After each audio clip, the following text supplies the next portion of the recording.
plus, #, $, %, ampersand.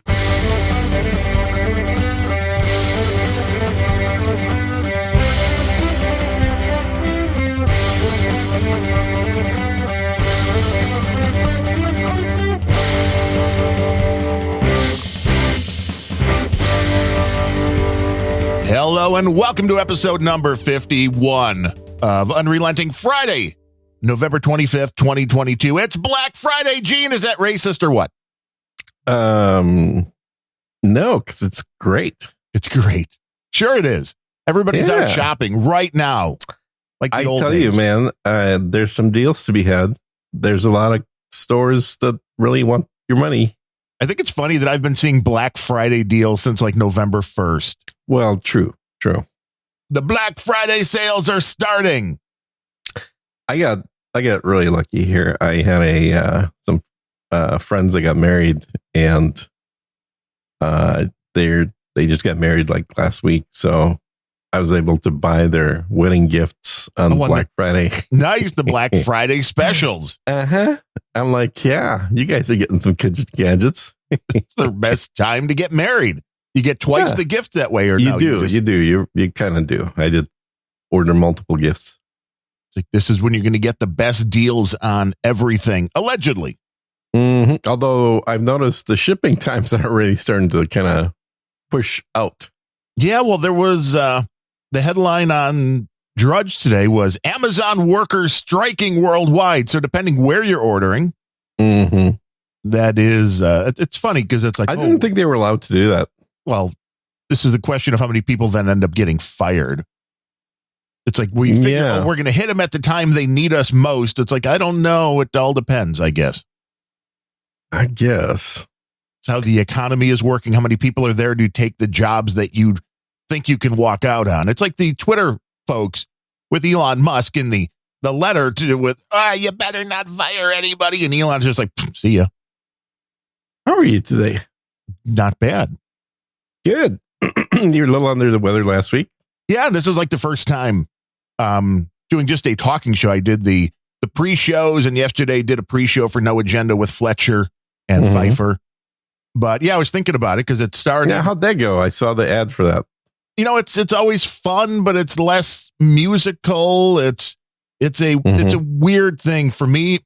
It's better to, I think, the end result. I mean, I have maybe less fun, but it's a better end result because everything is snappy. When it's just me, you go in and out of the songs, you get back and forth. But when you have somebody else, it's like, well, you want to chat. You want to. So you did a real morning show yesterday. Kind of, yeah. So it's a different vibe. Morning Zoo. Yeah, it's the morning. Welcome to the No Agenda Stream Morning Zoo.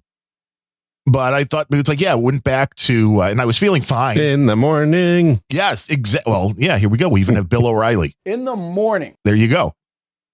And, the first skipped show for me was Grumpy Old Ben's on the Wednesday because Ryan was traveling out in Hawaii. That's right. Yeah. So, and then I kind of start feeling it. And then that's why we skipped this show on. Yeah. So you just took the week off. I get it. Right. On Friday. And then it came Monday and I'm like, well, no, let's not. And I wanted to do the Planet Rage with Larry, but then I'm like, no, I'm still not feeling great. And took that off. And then by Wednesday, I'm like, well, I'm not going to do Random Thoughts then. And then I'm like, I'm not. And then, as Fletcher pointed out to me, if you're going to take some time off of Bemrose, double the time off is probably better. So that we went a week without a show, and it actually kind of, it felt good because when you're doing a show, you're always trying to find timely topics to talk about. You're trying to follow. You gotta keep those vocal cords healthy, man. You got to take that time off. Every now and then it's good. It really is. Yeah. Well, I think we may have talked on this show or not. The Chicago radio legend, Jonathan Brandmeier, had been off the grid. He came back after a few years. He did a podcast during COVID and then he disappeared again and nobody really knew why. And it turned out that he had like cysts or something on his vocal cords. Yeah. And needed to find a really good surgeon to. And that'll change your voice too. And it didn't, which is, if he would have gone with the first doctor that he found, it probably would have. But he found there was a guy that had like 5 vocal surgeries that is a Chicago Cubs announcer here. So being a legend here in Chicago, it just took a call for Johnny to get this guy on the phone. And he's like, no, you want this doctor who was off now in Cincinnati, because there was a whole then funny bit of the WKRP kind of angle. But he ended up going to Cincinnati to get this done. And he was like, the hardest thing was he couldn't talk for like 2 weeks and then could only talk for, like 5 minutes an hour for a while. But he sounded exactly the way he used to, which is great, I guess, when somebody's doing a surgery on your vocal cords. Did Johnny Fever get the surgery from him as well then? Maybe. That guy was always the best. That's what I've been rewatching. Oh my God. Have you really? Good. Yes. That's what I went to. I'm like, put on WKRP. And it was funny because I noticed. For people that don't know what the hell we're talking about, that was an old TV show back from the 80s or even 70s. Late 70s into the early 80s. And it always seemed. On a radio station. Yes. And it always seemed way more dated, obviously, because it was in the 70s. But part of the shtick was having artist posters up. And from what I understand, by the, after the first season or so, once they started getting a little bit of traction, the artist wanted their posters featured on the show because that's great advertising.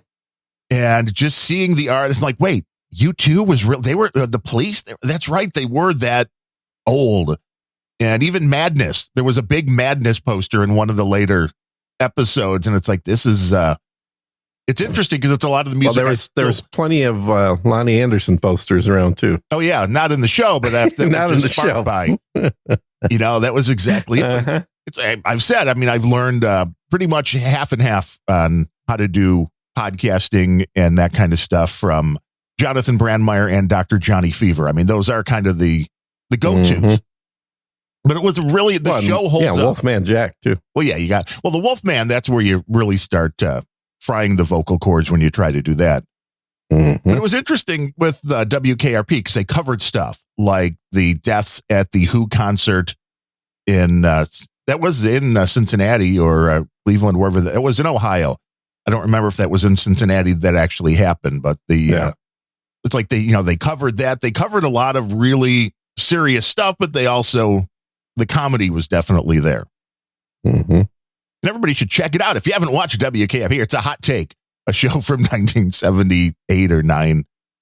So I'm curious now, when you watch that now without the ads, presumably, correct. Are those like 20-minute episodes? They're like 25. Because back then the shows were longer. There were less ads back in the day. Okay. The further you go back, the less ads there were with shows. It's now when you look at the running time of a half-hour show, I think it's like 21 minutes now. I mean, it may be down to 20, but it was a little bit longer. How ironic is it that YouTube videos now, which are 24 minutes on average, are longer than TV shows? Yeah. Well, people's attention spans are weird. Well, also that the advertising is that magic number is 24 minutes. It's that. Well, that's because you can do multiple ads in that time. Yep. We want to be able to do a pre-roll. We want to be able to put one in the middle. And a post-roll. Yep. That's how it works. I mean, we don't see the ads because, hell no. $11.99 or $12.99, whatever it is. Like, if you watch more than one YouTube video a day, then... Yeah, you'd be an idiot not to have ad-free experience. For a while, because you can usually skip the ads after a few seconds. You don't have to watch the whole thing. And I was fine with that for pre-roll, but once they started popping up in the things you were watching, it's too annoying. Yeah. Way too annoying. Yeah, it absolutely is. Yeah. Well, let's see what else is going on. You're off for a week. I actually did more podcasts because I was recording a couple of guest appearances on podcasts. Ooh, any good guests? Little Tucker Carlson, maybe Ben Shapiro coming by. Yeah.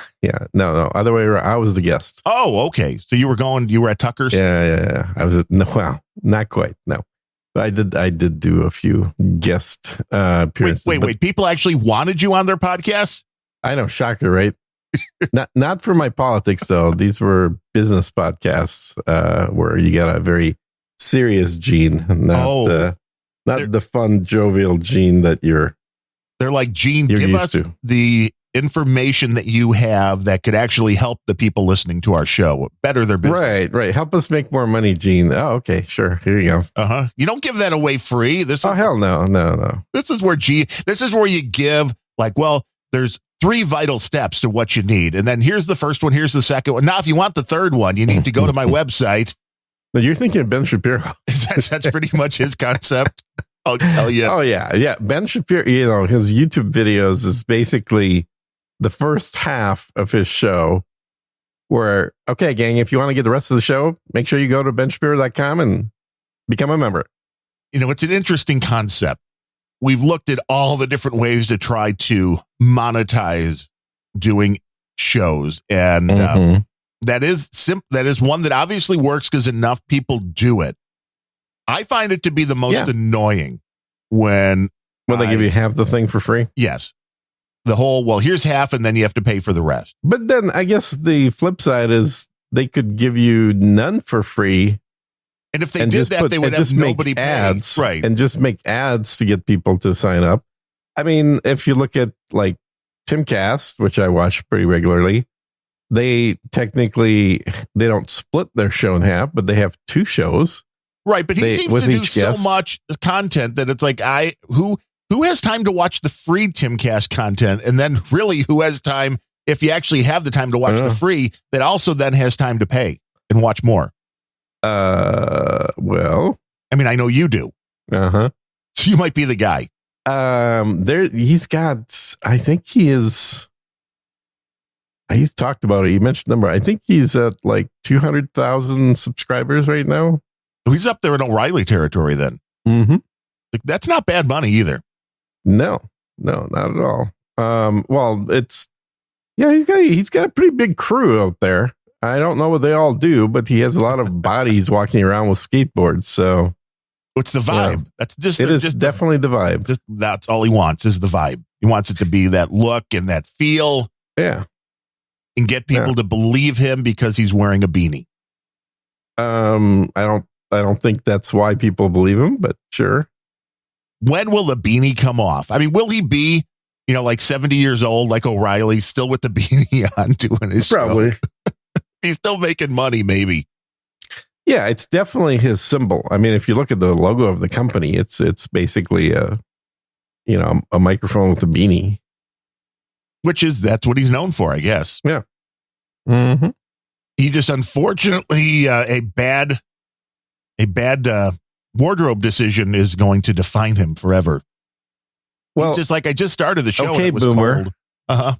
Because most of the kids these days, and by kids I mean people under 30, wear hats indoors. Really? Yes. Why? It's a thing. It's just a thing. Okay. It's a thing. I think there were, like, generally, if you go back far enough, like us old farts, you think of wearing a hat because you want to keep your head warm. Right. But if you go back even further than us, wearing a hat had less to do with staying warm and more to do with decorum and expectations of wardrobe. I suppose when you go back and see pictures of like the 1920s, everybody's and 1800s. Yeah. Good luck seeing anybody without a hat on. It was a weird time. Yeah. And I think that during the 90s, wearing of hats became a lot more indoors, but my assumption was always because none of these rock and roll band people ever washed. Right. Well, right. So they had to wear a hat because their hair looked like shit. Yeah, or you just shave it all off. Well, but I mean, like 90s grunge rock definitely had people wearing hats. Yeah, and then you did not want to put that hat on after they did. You don't want to be in the same room with that hat. That's exactly right. So good. I think the hat thing is just not weird looking for people that are of a younger audience. And, you're just sounding like an old curmudgeon-y boomer when you just make fun of the hat. But I'm just saying, when you choose that as something then that you have to stay with. We know that fashion trends change. Right. What will he do in 5 years when nobody's wearing a hat? Will he continue to wear it? Will he be a rebel and finally take it off? Well, it's been about 25 years since people have been wearing hats like that, but okay. Right. It could end. Now, does anybody know if he has any hair under the hat? And if He does not. He's bald. See, there you go. No, he's bald. He could be like... he talks about it, too. He's like, I look like Brian Seltzer if I take this thing off. See, there you go. Or just wear a big old rug. That would be fine. No, God, no. That's worse. Come on. Hey, but people would notice. I really think that the embracing of the baldness is the way to go. But then again, that's the way I look. So... Yeah, some people just grow really long beards. Well, that too. Yeah. I don't know that he can. He's Asian, so. Well, then that's a problem. He does not probably have grow a Fu Manchu. The Russian genes. No, he doesn't. I think he's like Irish Asian or something. Which is an interesting combination. Irish Korean, I think. He's very angry. I mean, His mom's Korean. He's always angry, that little guy. I wouldn't say he's angry. I think he's passionate. I think there's a certain really? I think he was angry. I think this was, and then he got the audience and it's like, money. Got to keep doing this. Oh, he definitely knows what to do to maximize money. That's for sure. Which is the hard part at this point. At this point, that is... he's growing, I think, right now. I don't know if he's the fastest, but he is definitely on the heels of Ben Shapiro right now in terms of company. Shapiro's company is worth like $250 million right now. It's not bad. But I mean, it's the network, right? Yeah. I mean, there's a bunch of different shows that he put together, but I know we can't monetize. He's got Jordan Peterson. He's got Gina Carano. He's got Ben Shapiro. Yeah, you can't monetize a network unless you have talented people that are all banding together. In which case, I think you can. But one thing that they're not doing that Tim's doing is he's also putting out a song a quarter, and each of the songs hits the number one on the charts because it's just strictly a gaming mechanism. Doesn't even matter. That's what radio is. Well, it's a gaming mechanism. So it's no less legitimate than anything else. WKRP covered that. The one DJ that came in that was getting cocaine in the record jacket to play it. Yeah, little payola, baby. It's still illegal. Yeah, but that's it. But that's what you can do when you have fans. For any reason, is you can say, "Hey, you may not care about music, but just spend the $2." Right. Well, that's what gets to number one. That's how Gary Vaynerchuk made a ton of money. Oh God, yeah, absolutely. And he really lost me because he is still fully entrenched on TikTok is a good thing, and I'm like, fuck you, dude. Yeah, totally not. But that was he was never. I never really liked the guy. He was one of the guys that really used the Adam Curry method of value for value to his advantage in a slightly different way, which was he was putting out a ton of content.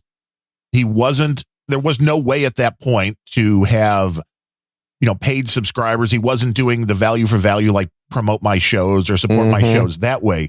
But then he started writing the books, like a book or two a year. And was like, you know what? If you like the content you've been watching for the last year, buy the book. Yes, do me a favor and buy the book. A lot of people did. Yeah. And it's a great concept. And I think, there is something about that, especially in the Biden economy. We've seen the people supporting all sorts of podcasts go down. I think if you had something that was in there like, hey, if you support the show and over the time you get a book or you mug or something, I think more people stick with it at that point because they can tell themselves. Mug Club? Right. But they can tell themselves, I'm getting something out of it. So it's not just I'm giving money for something I'm getting for free already. Right. It's I'm giving money to support this, and I'm also getting X, Y, and Z that I can't get any other way. Which is why we put out the idea of the big oligarch dinner. Yeah. Here in Chicago. And I mean, I know we don't normally do this early because we normally don't have any donations, anybody supporting the show. No, don't do it. But I wanted to do this because I think this is an interesting, because it's only 2, so it'll be nice and quick. But this was before the last show that was canceled. And we got a donation in from Sir Hopscotch, who's been around other shows that I do. Okay. And he came in with a note that says, phase 1 to unrelenting oligarchy status and a step closer to a dinner invitation. So nice. Somebody listening, and he came in with $103.48. Wow. Yes. Okay. Those donations are perfectly fine. Yes. Now, he is married to Lady Get Over It. Uh-huh. Who just moments after his donation came in with her own $103.48 with Jesus. The note, save me a seat at dinner. Nice. Yeah. No, that's cool. Here's the thing. I want people that want to donate in spite of me telling them not to be the donators. Well, see, everybody dislikes not the people that just kind of throws, a couple bucks here and says, okay, great. Now promote my website. Right. See, but yeah, that's it. See, people dislike you so much, the more you tell them not to donate. They're like, I don't like that, Gene. I'm going to donate. I'll show they don't like me so much, they want to come to dinner with me. That's they dislike you so much, they're going to send you money to get a dinner invite. Yeah, it's like spite dinner. Yes, but we appreciate that, Sir Hopscotch and Lady Get Over It, that you are supporting. We'll definitely track it, but, we have bad memory, so make sure you track it as well. Yeah, we have zero memory. I mean, Gene's like 106. Teen. Right. Mm-hmm. Although I put his name into a search engine, I think he's actually younger than I am. So there's that. It could be a time travel thing. The search engine is younger than you are. I guarantee you that. Yeah, well, that's true too. Uh-huh. That is very true. But it's like those were the only 2 donations that came in over the last 2 weeks, but they were damn good ones. Yeah. Yeah, absolutely. Thanks, guys. And it may be because there's that idea of, hey, we're going to do a dinner. That's different. Nobody else is offering that. But it's something you can only get. Well, technically speaking, John and Adam discussed doing a dinner in Vegas for the I'm trying to remember what year it was. I want to say about 7 years ago, 7 or 8 years ago. But it was going to be, I think it was right after the higher level peerages were opened up. Oh, so, okay. This was like, okay, wait a minute. We've got the knights. It's kind of like us with the oligarchs. Once people start hitting oligarch, you're like, well, how do we keep soaking people for more money? we have to go. There has to be somewhere to go from here. We know that answer. Yes, exactly. Yeah. And so the idea was, so if you're like a baron or higher, then let's get together and have dinner in Vegas. You get to get in the and I thought it was a great idea. I was like, hell yeah! I there's a few places in Vegas I enjoy having dinner, and I don't know if it just kind of went by the wayside because nobody ran with it, or if they expected to get a bunch of people coming in with more donations to get up to that level and never happened, or if John just decided he didn't want to travel. It's a lot of work. Or all of that combined, but whatever it is, it just within 2 episodes, it just kind of blew up. So somebody re-listening to the old shows, I'm sure, has run across that episode where they talk about the Vegas dinner. It's not a bad idea. It is a community building exercise. Mm-hmm. Now, what does an oligarch dinner look like? Do people have to show up in like old time Soviet dress or? So here's the cool thing about doing it. Like if we were to do it in Chicago, which I'm not 100% committed to, but let's say we were to do it in Chicago. The cool thing is there are actually nice Russian restaurants in Chicago. Yeah, there's Russians here. Well, there's Russians everywhere, but there are actually don't tell people that high-end Russian. It's a Russian behind every rock. There are some high-end Russian restaurants, or at least there used to be. So it'd be worth checking to see if they still exist. But that I've been to in Chicago. In fact, I remember back in the 90s being shocked that the parking was $20 an hour. I was like, you got to be kidding me. That's like the price of dinner. Yeah, well, it's only gone up since then. I'm sure it's 50 now or more.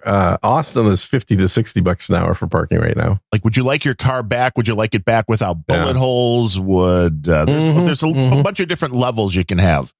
Yeah, well, I maybe take a lap around the track. That would be worth $50 an hour.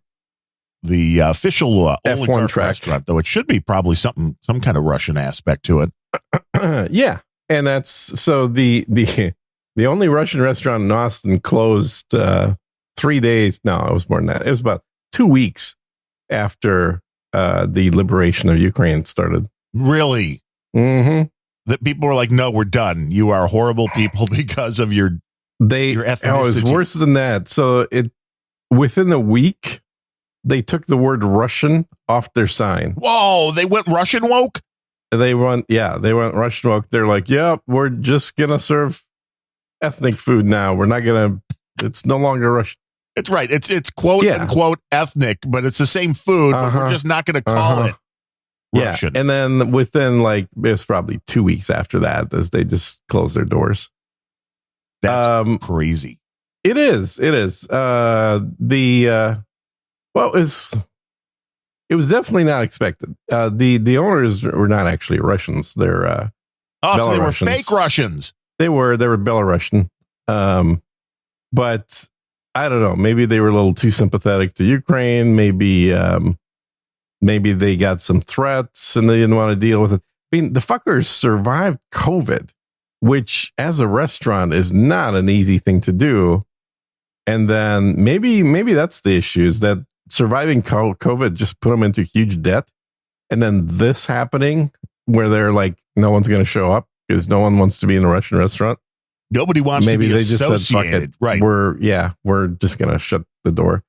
And then the only grocery store that was a Russian grocery store, which again, when I say Russian, it's loosely Russian. It's usually either Belarusian or Ukrainian or one of the other Slavic countries that the people that own it came from, but then they know the big market obviously is for Russian stuff. Well, I'm just really surprised they didn't just turn it from fine Russian foods into fine Ukrainian foods. I know, right? How easy would that have been for them just to say, we support Ukraine over Russia, so what you can call it Ukraine? It used to be called Russia House.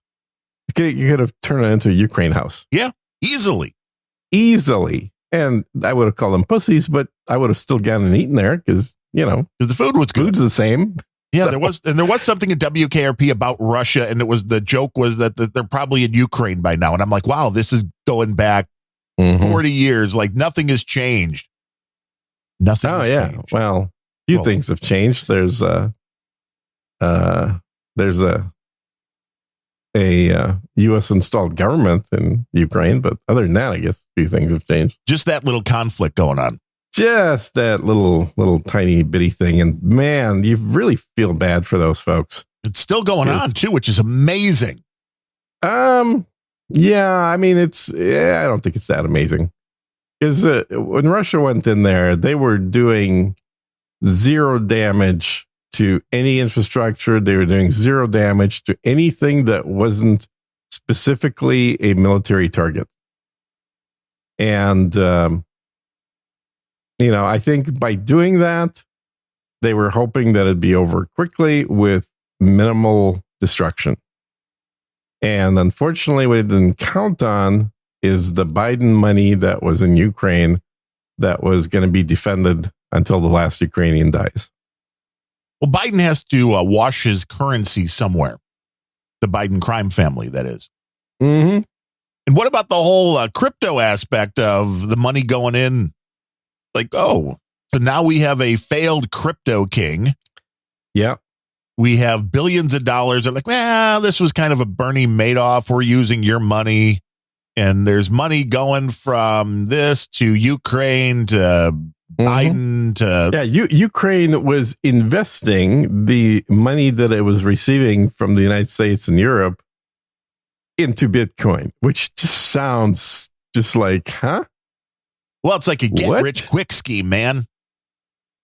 Yeah, it sounds like they shouldn't have been sent the money is what it sounds like. Yes, it doesn't seem like that's essential. Also, I don't know that this wasn't planned all along, because you're doing a double cover up here. First of all, you're converting real money into Bitcoin, making it less traceable, and not just Bitcoin, other coin, right? Through the exchange. The exchange is operated very shady, as you would expect to be the case in Ukraine, and then it just shuts down and money just disappears. So now nothing is traceable. So, all those payola payments made out to the folks whose kids worked in Ukraine, and there's quite a few of them in the U.S. politician ranks, they're completely now gone, untraceable, untaxable, and all of the above. Nobody wants to mention that. Oh, I just did. Oh, well, yeah, this is not the lamestream, though. No. You'll hear different ideas here, but you are a Russian apologist, obviously. Oh, obviously, yes. I know you have 13 different birth certificates, 14 different passports. Who told you? God, there are spies everywhere from the C-letter, 3-letter agencies. Yes. And some people just with their 3-letter names. They know. Yeah, speaking of 3-letter names, did you see that Colorado shooter dude had 3 names? No, but that's usually the most famous way. I mean, I know it kind of is. Yeah, he had 3 names. The media, you could just feel right when that happened. They were hoping for a white guy. They were hoping for a Republican. Yeah, absolutely. And then it turned out to be another crazy black guy. And it's like, oh no, inconvenient. Black guy. He looked pretty white to me. Well, I mean, different shades. The Colorado shooter's black? You're kidding me. No, the Walmart one? That what you're talking about? No, not the Walmart one. No, the Colorado one. Oh, I'm sorry. Okay. The gay club one. Okay, yeah, right. Because they were hoping for, they were hoping for a white guy there too. Yeah, it turned out to be a gay dude who had a thing against somebody there. That's inconvenient. Personal vendetta. Biden is going to strongly go after guns, they say, up until, he's doing it. Like January, because that's when they're really trying to sneak things in, because the House already passed a new ban on black guns. Ooh, black guns are bad. Yeah. The whole concept of assault weapons is hilarious. Why don't you just call them weapons? Right, they should. I mean, that's just kind of what they mean. It's like, hey, we're going to ban weapons. Well, people are so ignorant. I mean, there's a percentage of people in this country that are gun owners that understand what the terms mean. Mm-hmm. People that are not gun owners, when they hear the term semi-automatic, they're picturing a full-on Tommy gun. They're not understanding that a semi-automatic is pretty much every pistol that's been sold since the 1800s. Exactly. Although I got to say, those of us that are deep into the gun culture also aren't necessarily helping things when you can do searches for videos called fully semi-automatic and see a bunch of guys shooting auto resetting trigger guns, which is hilarious because they're semi-automatic, shooting at about 500 rounds per minute. Yeah. Well, and it's like you can use a rubber band, bungee cord kind of thing to give your gun a boost. I mean, not that anybody can really shoot accurately at those kind of speeds. Those guns weren't made to be fired that quickly. Most of them. Yeah. I mean, some of them were. But that is the concept. It's like, well, okay, let's ban this. Yeah. It's like, but if somebody adds a rubber band to it, it's now this. So how do you, so they want to ban rubber bands. Probably. So. That would be the next line of defense. People seemingly keep driving their cars into parades and people into Apple stores, which I guess the Apple store one was just a bad accident where the guy's I thought that was a robbery. That wasn't a robbery? No, that was just a guy allegedly, from what I'm understanding, got his foot caught between the accelerator and the sidewall. However that happened, it looks like he tried to brake with his other foot and all that didn't quite work, wound up in the Apple store. But he didn't think of shifting into neutral? I guess not. How dangerous cars are. We should ban all cars. Well, I mean, I think there'll be some good arguments for electric cars at that point, because the electric cars are going to hit the brakes without asking you. The electric cars have way more torque, though, so you can get a lot quicker, a lot sooner. Yeah, but they also are watching where you're going, and they're going to prevent you from hitting people. Well, not just because they're electric. That would be the smart cars. Yeah, well, fair enough. But the electric cars all have that, like you can't turn it off, whereas the other cars, only the expensive versions of those cars have them. Well, that's true. It is the haves and have-nots. Mm-hmm. But cars are dangerous. But yeah, we had the multiple shootings, and O'Reilly, or my buddy Bill O'Reilly. I know you. Yeah. I mean, I love hearing about Tim. O'Reilly talked about this the other day, how his people pulled out the stats with the mass shootings and the percentage that were black on black crime.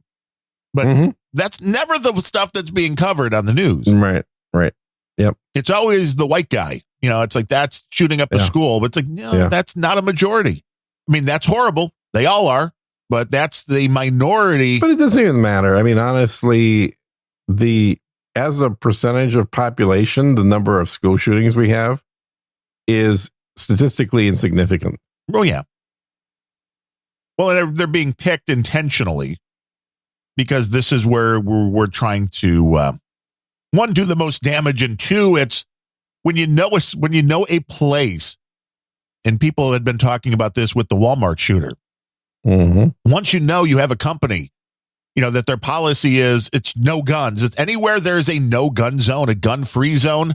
Yeah, there's more likely to be shootings. Right. That's where the people go because anybody that is being a law-abiding, rule-abiding citizen says, well, I can't bring my gun into Walmart. Whereas if a few of those people were around when a guy comes out and starts firing on the employees or the shoppers, well, then they can be taken out. There was a story of a mall shooter not that long ago where it was literally within 10 seconds, a good Samaritan took him out. Yeah. And he hit him like 12 times. Yeah, from like 40 yards away. Which is unheard of for police. Yes. What is heard of police, I remember in the one of the cases in New York where there was 6 cops that each fired several magazines. So we're talking like more than 15 rounds per cop. So let's say 20 per cop. So about 100 rounds, and 1 round hit the perp. Out of 100. That is not gun control. The other 99 went somewhere else. That is definitely not good gun control. No, and that's not what you want flying around. Not what, good. Bullets in general? Yes. In general, that is inconvenient. Yeah. I think we need to go back to the good old days where the cops didn't carry guns or tasers, and they had a billy club. Well, that's England. Welcome back to the way they do if it. the cops actually had to get within the zone of danger themselves, I think that they would tend to be a lot more polite. Would they actually get to do the job, though? I mean, you can't fight guns with a billy club. Well, they don't need to fight guns because statistically, the amount of gun crime that we have is insignificant. But it happens. So in those cases, there's nothing. But well, it happens. But I mean, if you want to look at it that way, that's why you have a SWAT team. The SWAT team can have guns, but I don't know about the everyday cop, whether they need to have a gun. Here's the thing. The joke, which is, as all jokes, is based on reality for gun people, is if you can manage to buy a used gun from a police department, it's always a great deal because it's never been used. Which is crazy. It'll have more wear from the holster as the guy took it out and put it in every night than it will inside the barrel, which probably still has original oil in it. How is there not a range and practice and certification? There is a range and a practice, but cops are lazy. And I don't mean just cops. Most people are lazy, but cops certainly are no exception there. Most police departments will give you 1 box of ammo per year for practice. It's not quite enough. The expenditures on things like guns and ammo in police departments are way behind the expenditures to maintain the salaries. So, like, for example, I've got, I think, 3 different guns that are cop guns. I've got a couple of Glocks that I bought for about, not quite half off, but close to half off, that were cop guns. And one of them literally did still have the original gun sort of oil on the inside. Like you could tell it's not been shot because there's been no rubbing at all on the top of the barrel against the frame. It's just there for looks. Yeah. And then I also bought, and I think I talked about this in my other show, just recently, I bought a SIG SWAT rifle from the Plano Police Department out here in Texas, which was awesome because it was not only was it a cop gun, it was the sergeant's tactical rifle. Ooh. You know what that means? Never really got any action. Never shot. Exactly. I was like, oh, this thing's perfect. And the guy is like, yeah, it's got under 200 rounds and probably under 100. Now the question is, and this gun is like 8 years old. How many rounds have you put through since? Not that many, actually. Probably about 50. See, I think that's the other half of the oligarch dinner will be. Going to shoot? Yeah. Yeah, you mean the expensive part of the dinner? Yes. Well, yeah, because no matter what it costs for good steaks and alcohol, shooting now is way more expensive. Yeah. Oh, yeah. Shooting is definitely more expensive. Anytime there's a Democrat in the office, shooting is more expensive. Ammo is coming down at least a little bit. So if you're looking for a Christmas present for people, ammo is always good. Yeah, ammo is a pretty good Christmas present. Availability is getting better, and the prices are definitely coming down, which is great. I've been stocking up on some AK surplus Ukrainian ammo, which is in great shape. Get some good deals on it right now. Have you been getting any of the surface-to-air missiles or anything that can't seem to fire in the right direction? Ixnay on the conversation, eh? Oh, sorry about that. No, just legitimate ammo, what you need coming from Ukraine. Just stuff you need to protect your home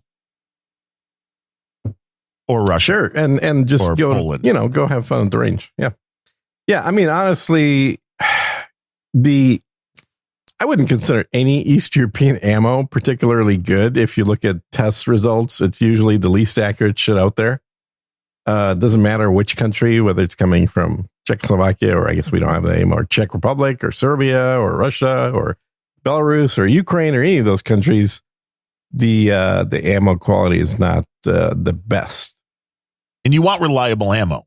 Yeah, yeah. So, like, I have my good ammo, which is all Israeli, and then I have my cheap ammo, which is East European, and then I have the hunting ammo, which is all American. Now, which is the gun that's sitting there just in case you have an intruder pop into your house during the podcast? Well, I usually have multiple guns within arm's reach. Well, that's the way to go. Yeah. If you're going to stop by Gene's, make sure you ring the doorbell. But I always say the same thing, and that is somebody talks about a gun for home defense. I say you can never do better than a shotgun. Shotgun does not require you to be nearly as accurate. And for most people, they have not practiced shooting with high levels of cortisol in their systems. Like, you need to practice stressful shooting in order to know what you're going to do in those situations. Most people have not gone and done that. Yeah, you don't want to freeze. Well, not only that, you can be shooting at a 3-inch group in the gun range, which turns into a 14-inch group when you add stress. Makes sense. Yeah. Because you're in a hurried, you're hurried, you're frazzled. Yep. There's nothing like being shot at that decreases your accuracy. It is not at all surprising, but nonetheless, for most people, when they've experienced that, it is a Like they only realize just how much of a difference it makes when your hands are shaking, like a half an inch back and forth with you not being able to control that at all. You're not going to be shooting very accurately. Yeah, and there's no way really to prepare or simulate that coming up. Oh, there is, absolutely. There's a number of things. Have somebody shoot at you? That's one way. There may be other ways. One of the easy ways back when I was younger was paintball. True. Because paintball hurts like a sumbitch if it hits you, because it's a 68 caliber ball of goo. So it's as denser than water, and it's traveling at 300 feet per second. So it carries quite a bit of weight.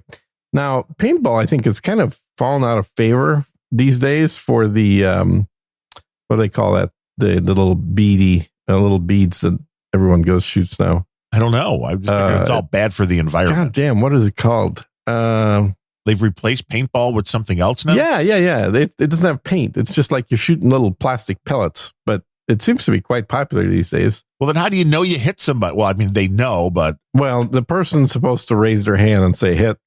Sure. But it hurts. The idea is when you get smacked, they're going to keep shooting until you raise your hand. So you don't want to wait too long to raise your hand, although they are clearly cheaters. Someone has got to know if anyone's listening, what the hell I'm talking about. It's Black Jesus. Friday. Oh yeah, nobody's listening. That's what it is. Everybody's out doing their. Nobody's out doing shopping anymore. I'm just waiting for whatever will happen today. I mean, because if you're going to go shoot up a place, I mean, this is a perfect day to do it. Now, you can send emails to Darren directly. Bypass me for this. Don't even. I would never say anything like that. Just saying. I don't know who would. And in Illinois, I mean, if they don't change the law that they passed that goes into effect January 1st, I'm going to need to really load up on ammo, because the law is now going to be airsoft. If airsoft guns, there you go. Yeah, that's what I meant to say. Yeah, so airsoft seems to be way more popular than paintball, which I think is because people just didn't want to have clothes that are new clothes and ruining that are just full of stuff. But I used to play a lot of paintball, like back when I was single and stuff, and like every weekend I'd be at the paintball range. And it ain't cheap. 30 years ago, this was $100 a day hobby. Now it's probably 1,000. Yeah, I don't know about that, but it's probably 200. I'm sure it is. But it's also, I don't know. I enjoyed it. I thought it was fun, but certainly the airsoft stuff they make look more like real guns.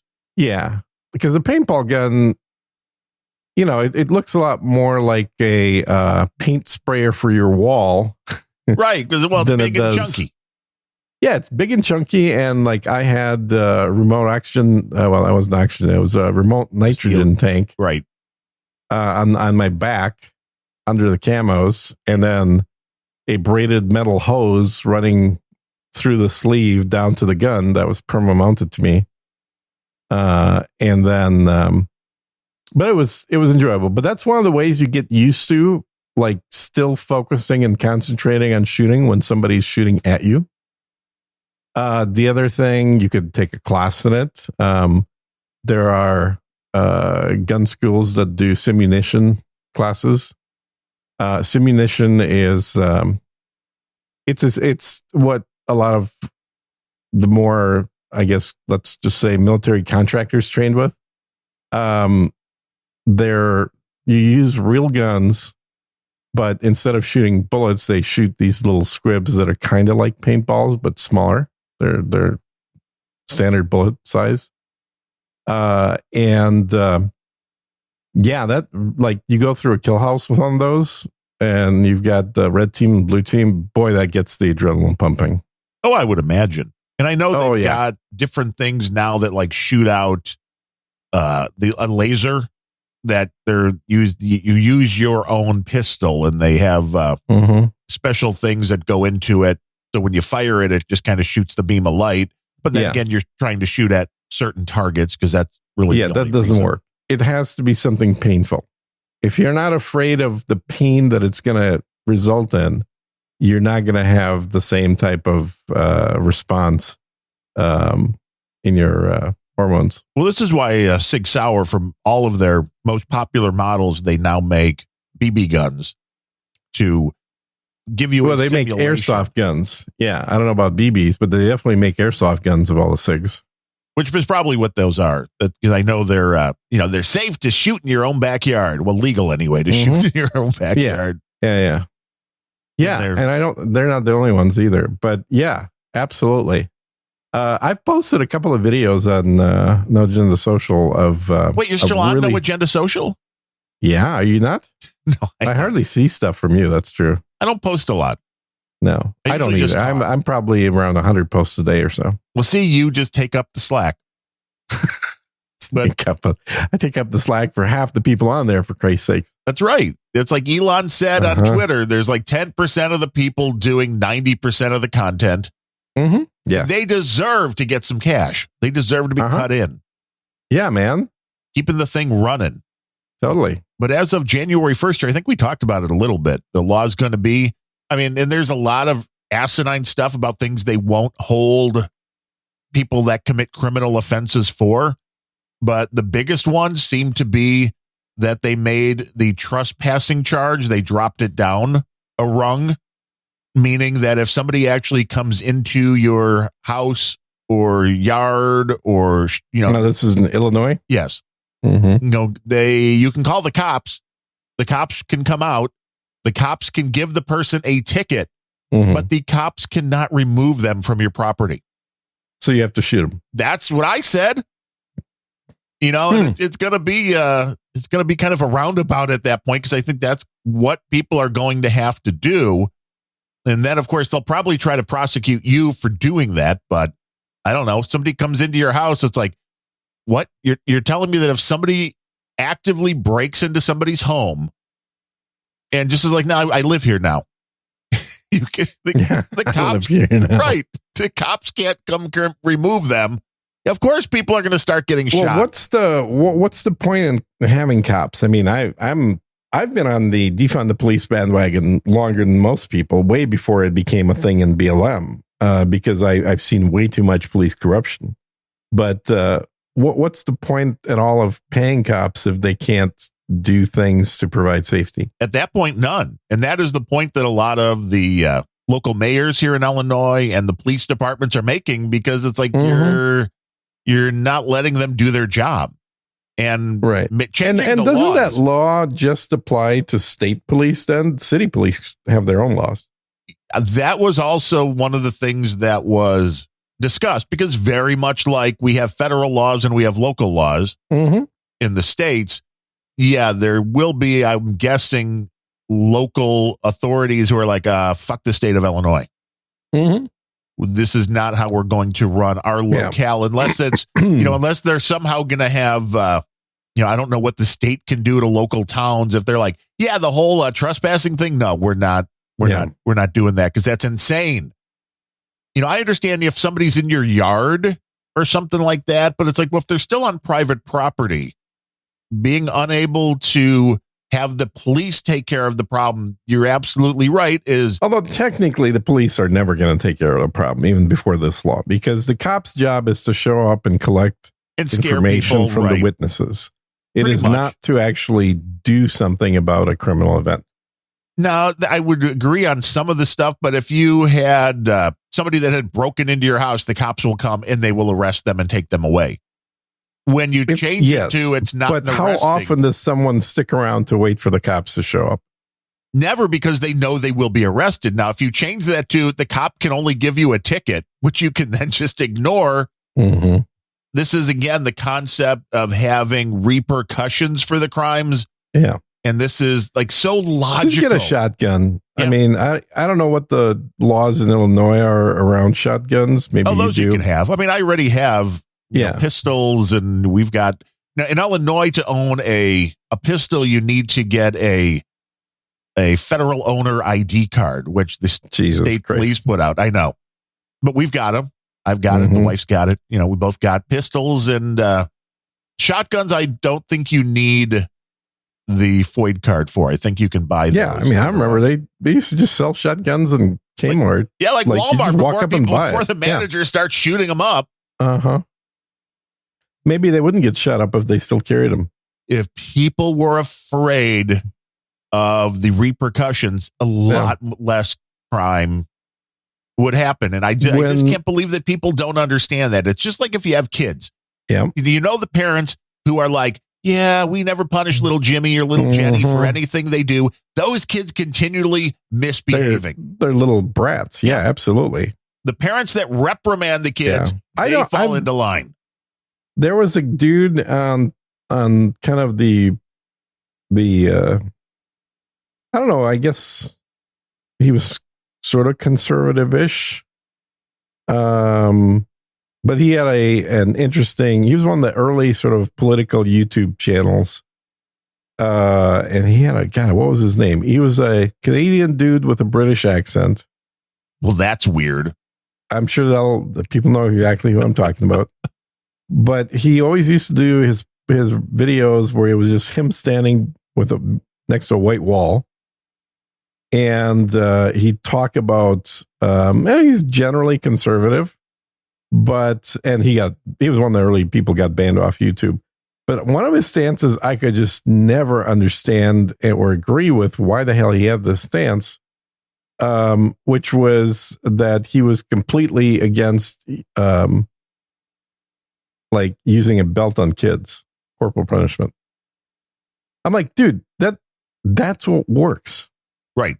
If you don't believe in corporal punishment, then there's something wrong with you, not with the people that actually engage in it. Because children take quite a bit of time to understand and learn logical, rational thinking. Right. Now, I'm not saying you beat a 1-year-old with a belt. Absolutely not. Obviously, you have to be yourself a logical, reasonable adult. But the idea that you can't spank a kid or you can't, cause anything that is physical pain is asinine. It is literally pretending that you are not an animal, which we are. We are animals with brains.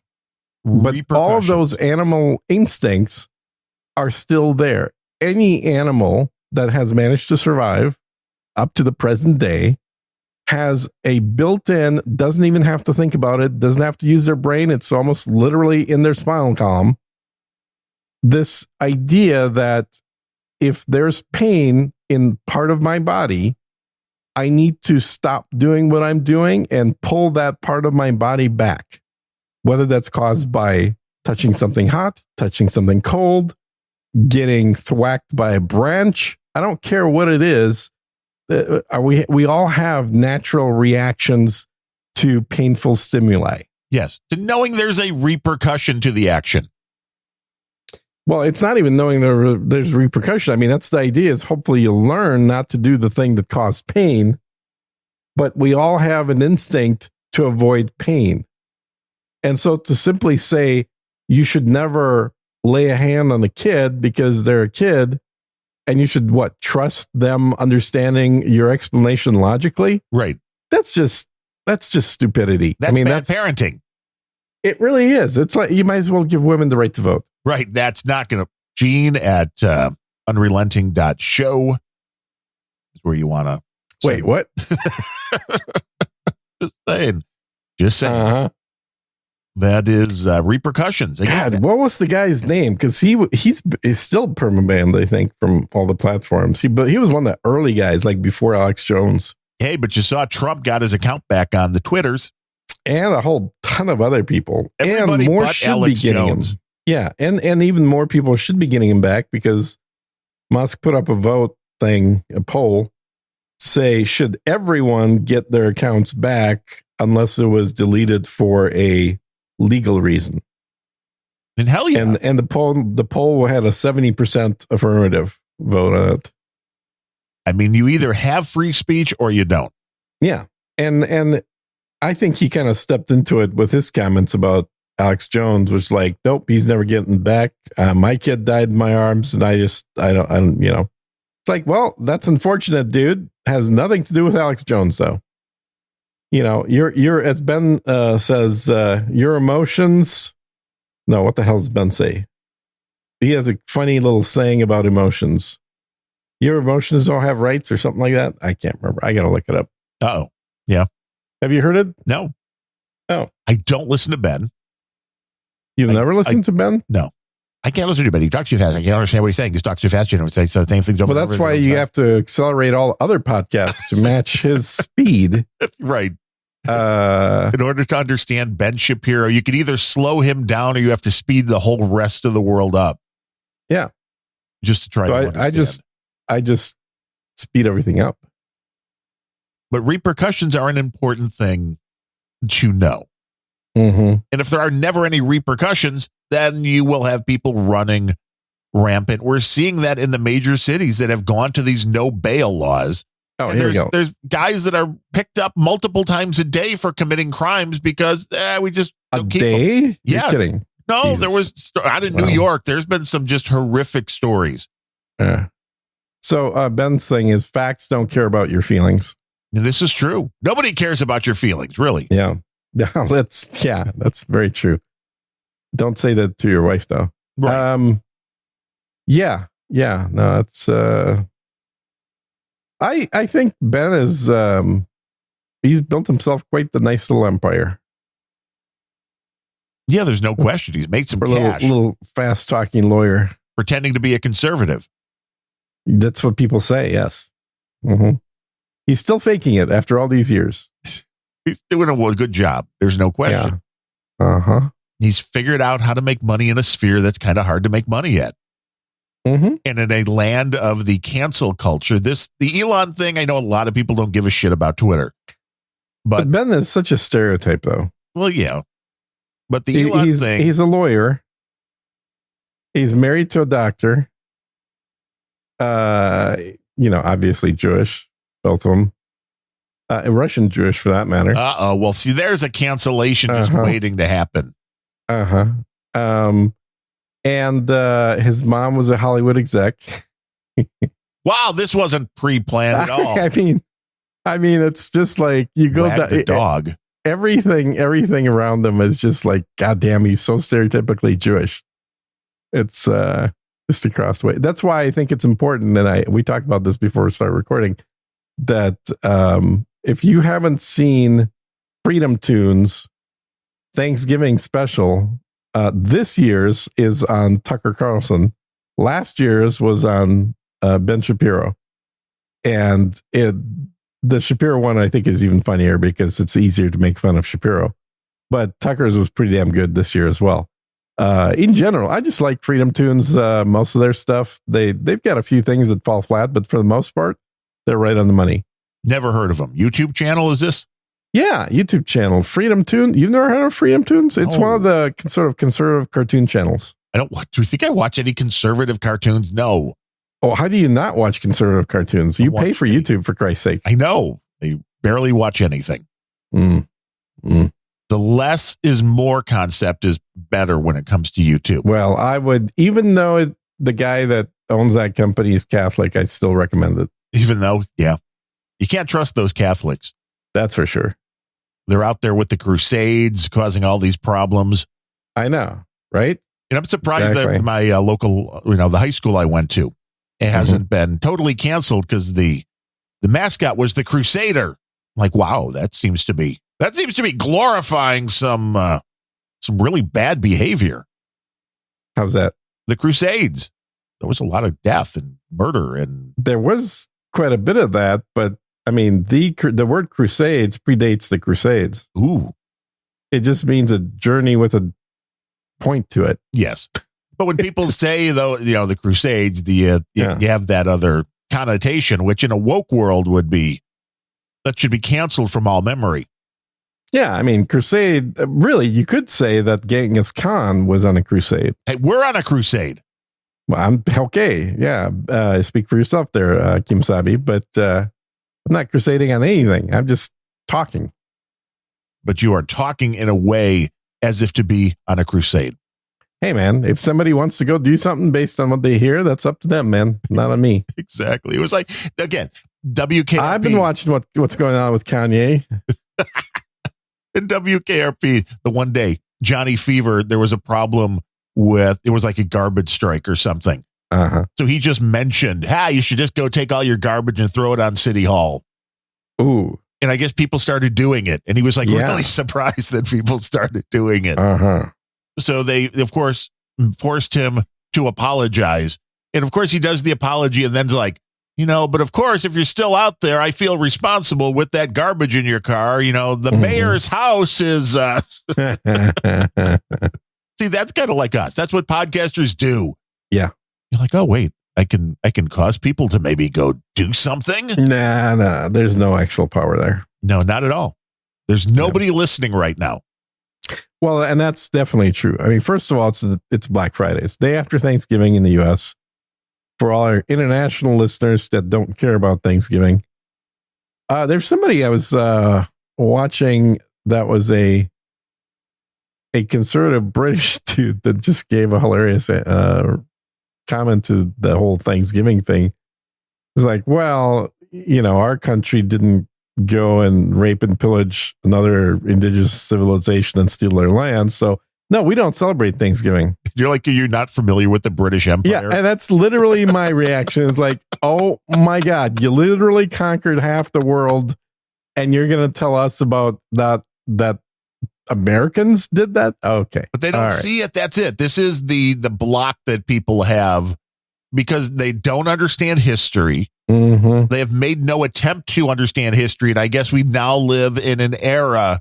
History-free era. Yeah. The most important things are not what came before. It's all just today, woke, transgender, whatever the cause du jour is. But yeah, you don't know what happened in the past. It's like, and that's really kind of scary. Yeah. Well, and Russia just keeps pissing off Democrats because they just passed a law outlawing child sex change operations. Well, as they should. That seems rational to me. Oh, it's clearly evil Ruskies. What, you can't be thinking that's rational. I mean, I just can't believe this country has gone that far down the rabbit hole where the average person is like, oh, no, let's cut off a kid's genitals at 12 because they say they're confused. Well, on the path to Sodom and Gomorrah, all things start looking normal. Yeah. And that is the issue. I mean, I just want to know who's going to be like, those horrible Russian people. They won't let us cut off a kid's dick until he's at least 18. Mm-hmm. Wow, that's horrible. Those horrible. Yeah, we gotta change that administration. That's for sure. We gotta but what, get Putin out of there. Can you get the sex change in Ukraine? Is it okay? Are they doing that to 12-year-olds in Ukraine? Well, they do that involuntarily, but yeah. Well, there you go. Uh-huh. That is the problem. One of the big stories since we last talked was the missile, the stray missile, if you will. Oh, yes. That landed in Poland. And immediately the news coverage, everybody. Oh, yeah. Russia just bombed Poland. Uh-huh. Mm-hmm. Mm-hmm. Russian missile lands in Poland. Russian. And it's like, that doesn't make sense. Because they're not, the Russians aren't, everybody wants to play this off. It doesn't make sense at all because it was an S-300, supposedly. But when you start looking at fragments, too, that's the problematic part. Yeah. And the S-300 doesn't have the fuel to fly from Russia to Poland. So what the fuck? Well, they were Russians in Ukraine that took Ukrainian missiles and sent them to Poland. Yeah. And you saw the fucking retard at the UN. And I don't normally use that kind of language. Right. That came out and was like, well, this is still an illegal war, so it's still Russia's fault. It's like, fuck you. Mm-hmm. No, it is not. Mm-hmm. What's an illegal war? Right? A war that the UN doesn't like. Yeah. You mean like the U.S. war in Syria or the U.S. war in Yemen or the U.S. war in Iraq or the U.S. war in Afghanistan? Or no, those what's are all an illegal fine. war? Those are all fine.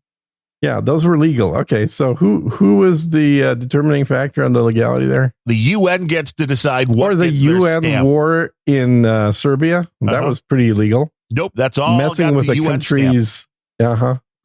All fine, all dandy. But just like the same crap with the Brittany Griner stuff, like being unlawfully detained. Yeah, unlawfully detained, yes. Or like the whole Ukrainian action in general, where they're an unprovoked war. Right. Unprovoked war. Always. Oh, yeah, it's unprovoked, all right. You know, No Agenda's been covering since 2014, bombing the shit out of the East. The news has changed so much, and No Agenda has pointed this out a bunch of times, so I'm not taking credit for it. But you'll notice the news now doing things like Trump said without providing proof. You know, it's like, no, that's not your job to add that kind of subtext to what you're reporting. You know, the only sources that exist these days are anonymous. And they're never right.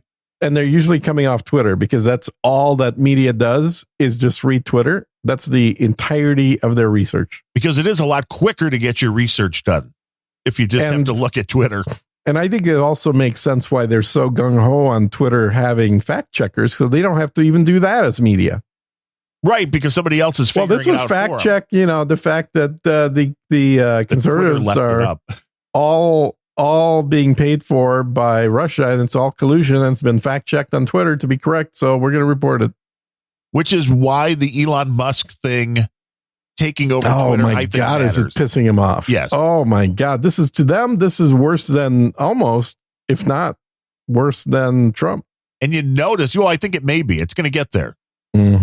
But you notice these folks, including the radical wackos like Whoopi, who said she was leaving, Stephen King, the usual suspects. Yeah, they're not leaving because they say they're going to leave, and then they realize that every other platform out there has a small percentage of the reach. What did you see the reply from the head of Mastodon?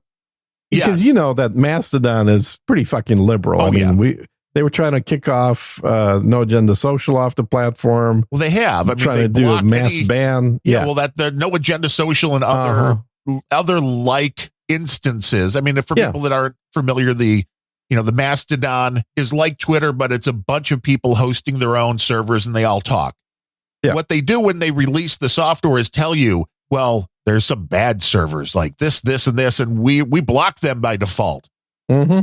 Because, they're saying horrible. And it's funny that the reason that they give is like free speech zone. Really? That's the reason why you're going to block an instance. Yeah. Is because people are allowed to say whatever they want. It's like, well, which is bullshit anyway, because the number of people saying things that are at all questionable on Noted in the Social is pretty freaking small. There are some other servers on Mastodon that are so far into the Hitler was right side that right. But it goes back to the question of how you deal with that. Go back to 1980 for the Blues Brothers. Great movie. You learn everything you need to know about life from the Blues Brothers. When they come across the Penguins. Yes. You come across the Illinois Nazis on the bridge. Yeah. And, it's like, I hate Illinois Nazis. And then they go and they drive the car over the bridge and all the Illinois Nazis have to dive off into the water. But the Illinois Nazis are allowed to speak. That's part of the deal of having freedom and free speech is that the horrible people that you don't like or don't agree with still get to spew their stuff, and then you get to respond. Right. But you can not listen. Well, that's also true. But you can't put tape on their mouth. Yes. That's not the same as not listening. I mean, you could drive the car over the bridge and make them jump off, but you may get shouldn't really do that. But but that's the thing is, so this lefty that is in charge of Mastodon, I mean, it's open source, so anybody can set up their own, but the official big Mastodon that started the whole thing, he had to put out a statement saying, if you're coming here from Twitter, please use the tools that are built in, like muting or ignoring somebody, and stop sending us requests to block people. Right, because all these people on Twitter, they're used to Make They it used stop. Yeah, they're used to just sending I don't like this person, block them from your platform. Right. Make it And they're stop. like, just mute them yourself. It's like, no, that's not the point. That's not what they want. They want to remove people they disagree with. Right. They don't want that even to be out there for anybody else to hear. They want to make the decision for you. Mm-hmm. And that's dangerous. Which is exactly what I want in podcasting, because I want my podcast to only be heard by people that are approved by me. I know you're trying to figure out that technology. That's it. You're like, one day, how can I do we'll this? make it happen. I only want to be able to talk into the ears of people that I like. Mm-hmm. Mm-hmm. How do we do? Everybody has to be technically, I guess I could do that. There's a way to do that just through like a Patreon type system. Well, this is true. Where I could make the membership for free, but then I get to kick anybody I don't like off. You need a big bunch of people all giving tons of money. That's what we need. Big people giving tons of money. If you want to help Sir Gene figure out a way to ban people from podcasts, I think you need to send a donation in. And really, he's only targeting one person mainly. So there's that. Could be a whole country. And he always comes at me and I'm like, you do realize he is just trying to annoy you. That's it. Come on. You don't give into it. You're playing the game all wrong. But you gotta have fun. You gotta have fun. Exactly. Yes. There's no malice. There's no malice in the Unrelenting show. Not at all. Or any show. Well, none that we do. I mean, there's some in some shows. There may be some malice in like Michael Malice's shows. Yeah, there's probably a lot there. He does have some malice in every show he does. With Twitter, though, what do you think of that guy, by the way? I don't know if we ever talked about him. I've heard very little. But from what I've heard, okay. Yeah, I mean, it's not a... So he's a self-avowed anarchist, which is different than the libertarian. And it's interesting to me because he's a righty anarchist, where most anarchists that I've known in my lifetime have been lefty anarchists. That is like the average, they're the people for whom, socialism and communism doesn't go far enough. Right. You're like, this isn't working for me. This is way too easy. It's like, well, everybody should have all this stuff, but also I don't trust somebody to enforce it. So anarchism is the way to go. I was like, okay. It's like going back to the Wild West. That's why we all have guns and ammo. Yeah. I mean, there's certain aspects of anarchism that I'm totally fine with, but as a general philosophy for government, anarchism just seems to fall short. Well, I remember going back to the bulletin board days. Way back. Yes. How afraid people were. I remember the big board here out of the Chicago area, which I think is still a company and still around, called Ripco, RIPCO. A famous bulletin board, but they had the file section. This is going back into the early mid 80s. Yeah. And they had the file section with stuff like the Anarchist Cookbook and the Poor Man's James Bond and all this stuff. Yeah. And people were so worried about that new technology. Now we look at the internet and go, wow, yeah, you guys had no idea how easy it was going to become to share things. Because back then, I mean, it was text files, but you were calling in on a 56K modem or, something, if that, not even that, maybe like a 300 baud modem back at the time. Yeah, early 80s probably would not have been 5600. No, and the amount of time that it would take to download this kind of stuff. But I remember I had this would have been like late 80s. I had a Telebit Trailblazer, which was a 19.2 modem, which was super fast for its time. The technology kept getting better. Yeah, before that, it was all 2400 baud. I mean, these asshole kids today that can stream high-def video on their phones have no idea. Well, the computers that we were using those modems on, they were less powerful than your iPhone. Oh, yeah, by far. By far. Yeah. I mean, my first computer was nothing. They could only show 256 colors at a time. Yeah. Well, I had the Trash 80 color computer, the original. Oh, yeah. That's 16 colors. It's like that was going back. And the Trash 80 was a TRS 80 for anybody wanting to look it up. Yeah. Welcome to Tandy Corp. They were kick ass back. Dude, The reason they got sued by IBM was because their market share was actually surpassing IBM's at the time. That was released. The color computer was released in September of 1980. Mm-hmm. And so it cost $399, which is the equivalent of over $1,300 today. No, I think it's more than that. Yeah. This was the pricing that Wikipedia has. Yeah, they're fucking socialists. If you look at the real inflation numbers using shadow stats, it's quite a bit more than that. The sound of the Trash 80 color computer was a 6-bit DAC. Uh-huh. Mm-hmm. Yep, and you could tell. The classic video game sound. And I don't remember what mine, the cheapest ones came with 4 kilobytes mm-hmm. of RAM. Mm-hmm. I think I had one that had 16. I think that was I know. The CPU was a 689E at 0.895 to 1.79 megahertz. Yeah, speedy. Mm-hmm. And it was the worst thing about the color computer, which I did not realize until long after having the color computer, was once the online stuff started happening, for some reason, the assholes who made the color computer made the text width, because you had to, and this was the other thing, there were really no monitors. I mean, there were, but these were meant to go on television, mm-hmm. which was the issue. But the width of the screen had 32 characters to it. Oh, it wasn't even 80 characters. No, well, God. A lot of them were 40.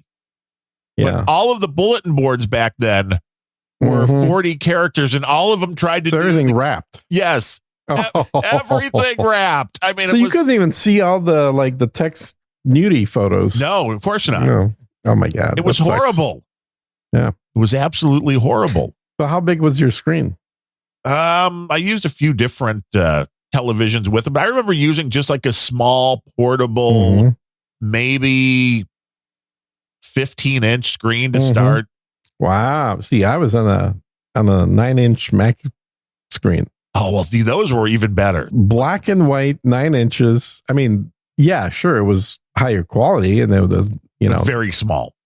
Very small. Insanely small to the point of, it was basically, well, it was definitely smaller than your iPad screen. It's barely bigger than the phone screen. That's true. And it was on a thing that weighed like 80 pounds. Oh, it wasn't that heavy, but it was transportable. It had a handle on top. And what was that machine? It wasn't a Macintosh. It was a Mac. Was it? Yeah, the it was first a Macintosh. Mac? Yeah. I know Mac. That my buddy in high 128K of RAM. Well, that was big time. I remember they had him in high school, and a buddy of mine in high school had a Lisa, which I don't know if I'm like. That was the pro one. Yeah. And those are now worth a shit ton of money. Well, they were worth a shit ton back then. When Lisa was for sale, I remember seeing this in the store. Lisas were selling for $4,500 in 1983 money. Yeah, that sounds about right. So that's like it's more than that. It's probably like over 10 grand right now. Yeah, for sure. And I remember those clunky mouses those Macs had early back in the day. Yeah. Wired too, kids. There was square mouse. Yes. Well, my mouse is wired right now too. That hasn't changed. You still like that? You prefer? For a long time. It's faster for gaming. You want the lowest latency possible. That's true. I don't game, so I like a good Logitech wireless mouse has been what I've been using. Yeah. And those Logitech batteries, I don't know what they do. They last like a year. Well, yes. Well, they last a very long time, and I had, of course, shitty eyes and big, meaty fingers because I'm a big guy. I had a mouse for like years, and I bought a replacement battery because that was the thing that finally went, because I love the old Logitech mouse, but I pretty much destroyed it trying to take it apart. So I had to buy a new one. But the new one's cheap. Just as good. Yeah. Especially on Black Friday. Yeah, well, you can get all sorts of Black Friday. I was always a trackball guy. Ever since trackballs came out, I loved trackballs. They seem like they're better than mice. I was never able to get used to those. I know a lot of people that do a lot of computing that swear by them, that they're less. Well, I used to use one, and then when I went back to the Mac, like in 2006, 7, I just got used to using the touchpad. And then for the PC, I ended up just replacing that with a mouse eventually. Mouse is definitely better for video games than a trackpad. But then I haven't used a trackpad in probably 10 years. I kind of got a hankering for one. So I ordered one about a month ago. Ooh, did it come in yet? Or is it like your air fryer? It came in. It came in. I used it, and it's exactly that feel that I remember. And I'm like, it's gone. It's like a mouse better now. Yeah, The thrill is gone. The thrill is gone. I remember using them. It feels exactly the same, but maybe mice have improved. I don't know. Maybe that's what it is. But yeah, I think it is. They're way more not aerodynamic. Aerodynamic. Yeah. To the speed that I move this mouse, it has to be aerodynamic. Yeah, it does. They're streamlined, and they are much more comfortable than they are. You're right. Streamlined. That's true. The old ones were like, just here's a box with a couple of buttons on it. And those balls you had to clean all the time. Dude. Don't you just hate cleaning those balls? I do. Yeah. And when your balls get dirty, then your computing power goes way down. Oh, way down. And I was always amazed because you could take those mice apart and the little rubber ball in those things. You would just be able to like rub gunk off of those things. It was grimy, and there's lint in your balls. I mean, it's just like, what the hell, man? You do not. That's not good. No. Clean your balls, people. That's why you went to lasers, and it was like, this is much better. Lasers. Yeah. Laser those balls. Yeah. They'll be totally hairless. That's the only way to go. You're going to get a much better response time on everything that you're doing. But I want to know, the air fryer. I mean, has it changed your life? Well, I replaced one air fryer with another air fryer, right? No, I thought that was your first one. No. Well, it was small. I've had an air fryer forever. You just needed one big enough for bacon. I told you this. Yes, I complained about my air fryer because it was round. It wasn't small. You couldn't fit your bacon. It was just round. Yeah. So you would put in like 3 slices of bacon and you're done. I'm like, who wants to eat just 3 slices? I know. You need at least 5 or 6. Yeah. So this one is square.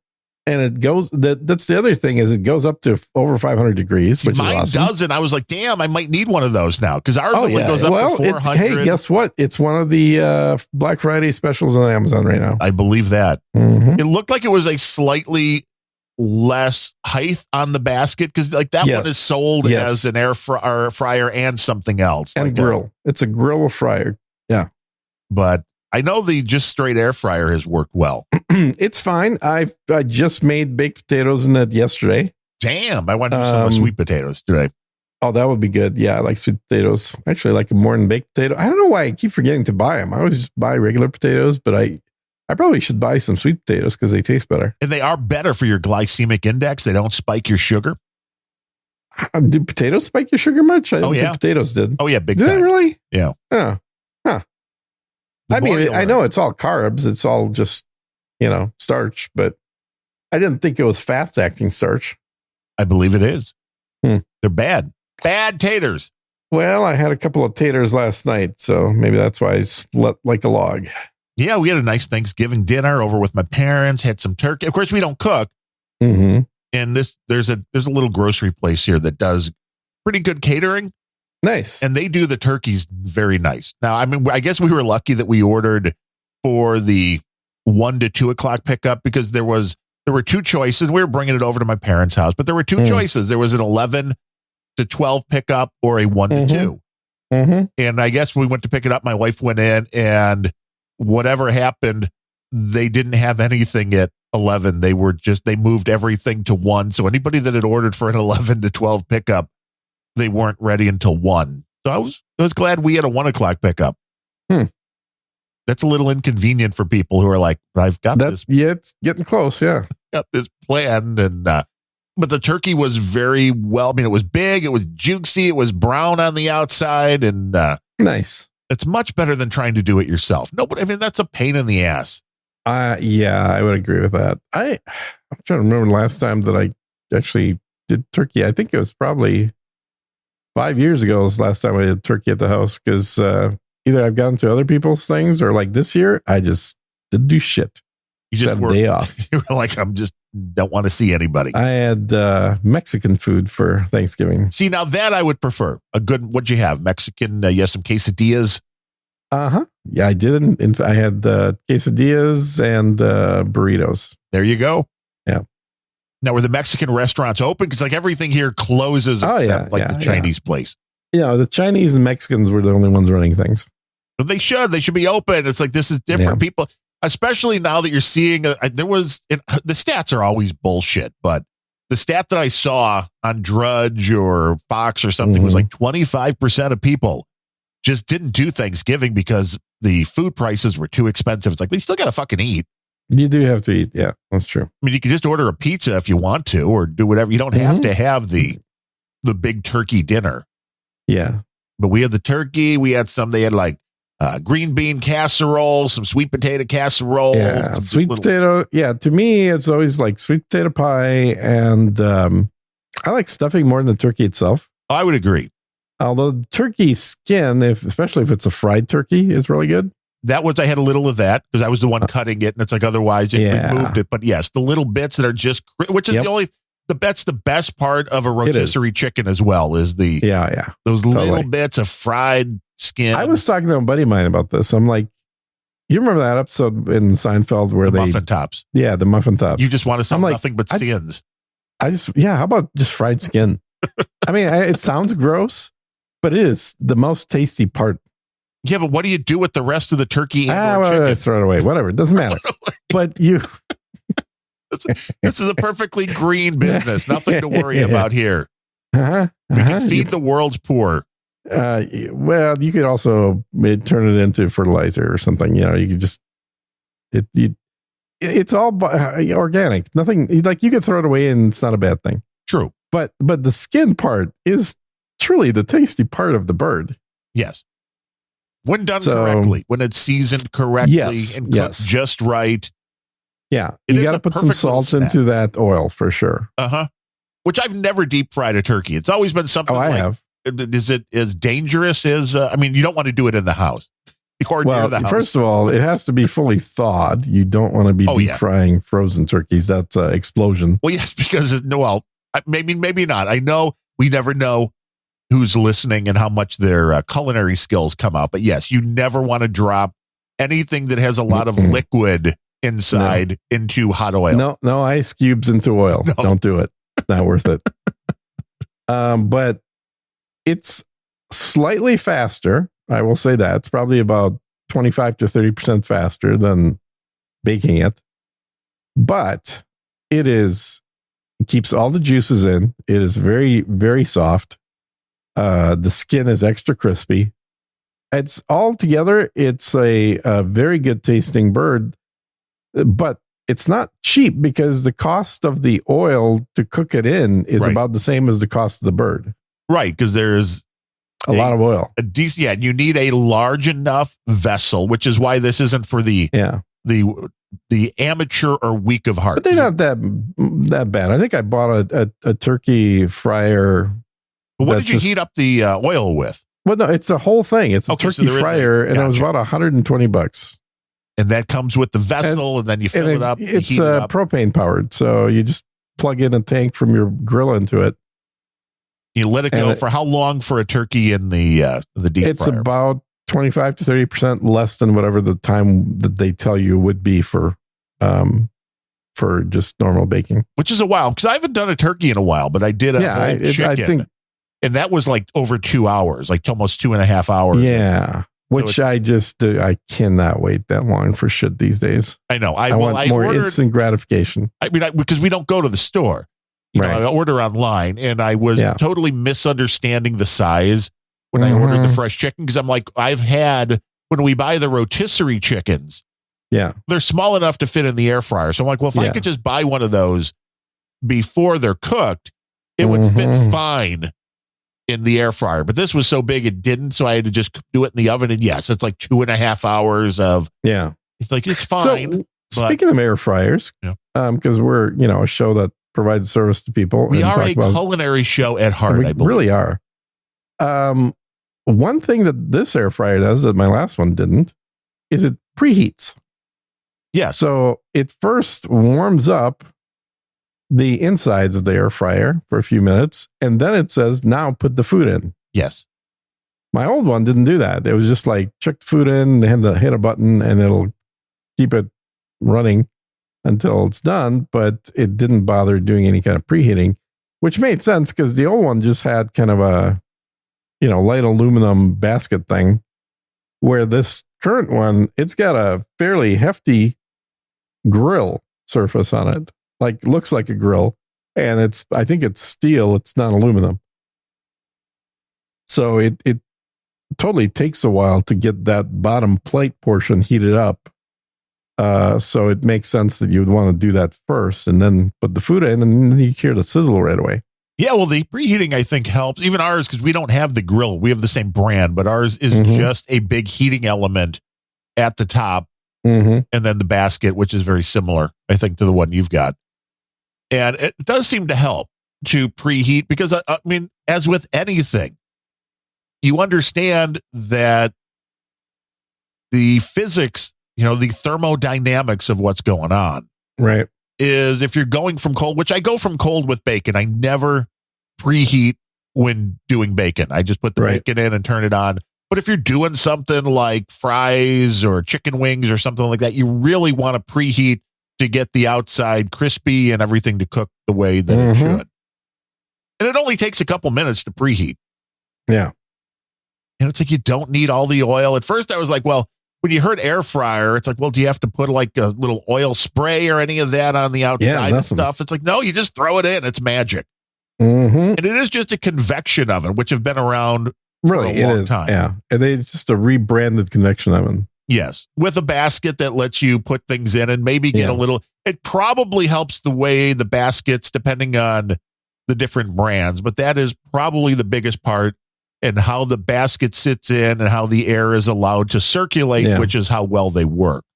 Yeah, and I think the convection ovens weren't like, I think they just had a heating element like a normal oven and then added a fan to just stir air around. We're just blowing the air. That's it. Yeah, it just blows the air. But these things are a little more targeted to where the air is blowing through the heating element. So it's coming out hot. And a lot of people don't realize all the kind of stuff you can make in there. I know the brand that we've got. French fries. Well, they make different things. Even if you want to do you want to make little mini quiches or muffin. I mean, you can put those in there as well. They have little inserts, that you can put in there. And the biggest thing is I just made burgers, which is great. Being able to make burgers that taste like burgers, but you make them indoors. They're right. They're very close to grill. That's what my parents said. That was the biggest surprise they had because we got them an air fryer. It was even, you can throw in the Polish sausage and it's like making it on the grill. It's like, yes, that's the magic.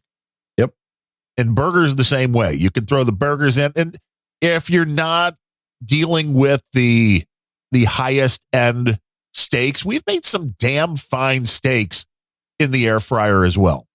If you really want to, step it up a little bit, you can sear them quickly first just to get the outside extra seared. But even without that, the end result is better than half the time I would have put it on a grill. So you just have to know the timing.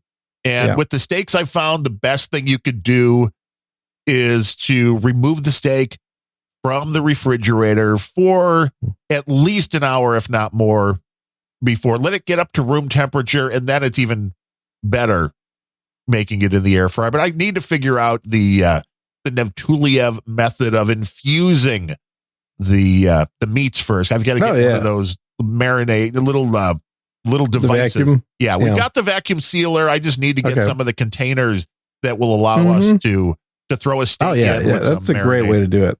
Absolutely. Because the little grocery, well, not the little groceries, Meijer, the grocery store we order from weekly, because we were buying shish kebab, which I know is another thing you wanted to put in the air fryer, which it works great. Yeah. In there, they've started doing, rather than just steak, it's like bourbon infused marinated steak. And I'm like, I want to do this at home because it's way better. Yeah. Well, and marinating in general just makes the meat taste so much better. I don't know how anyone could possibly eat meat or lamb, I should say, if it's not marinated.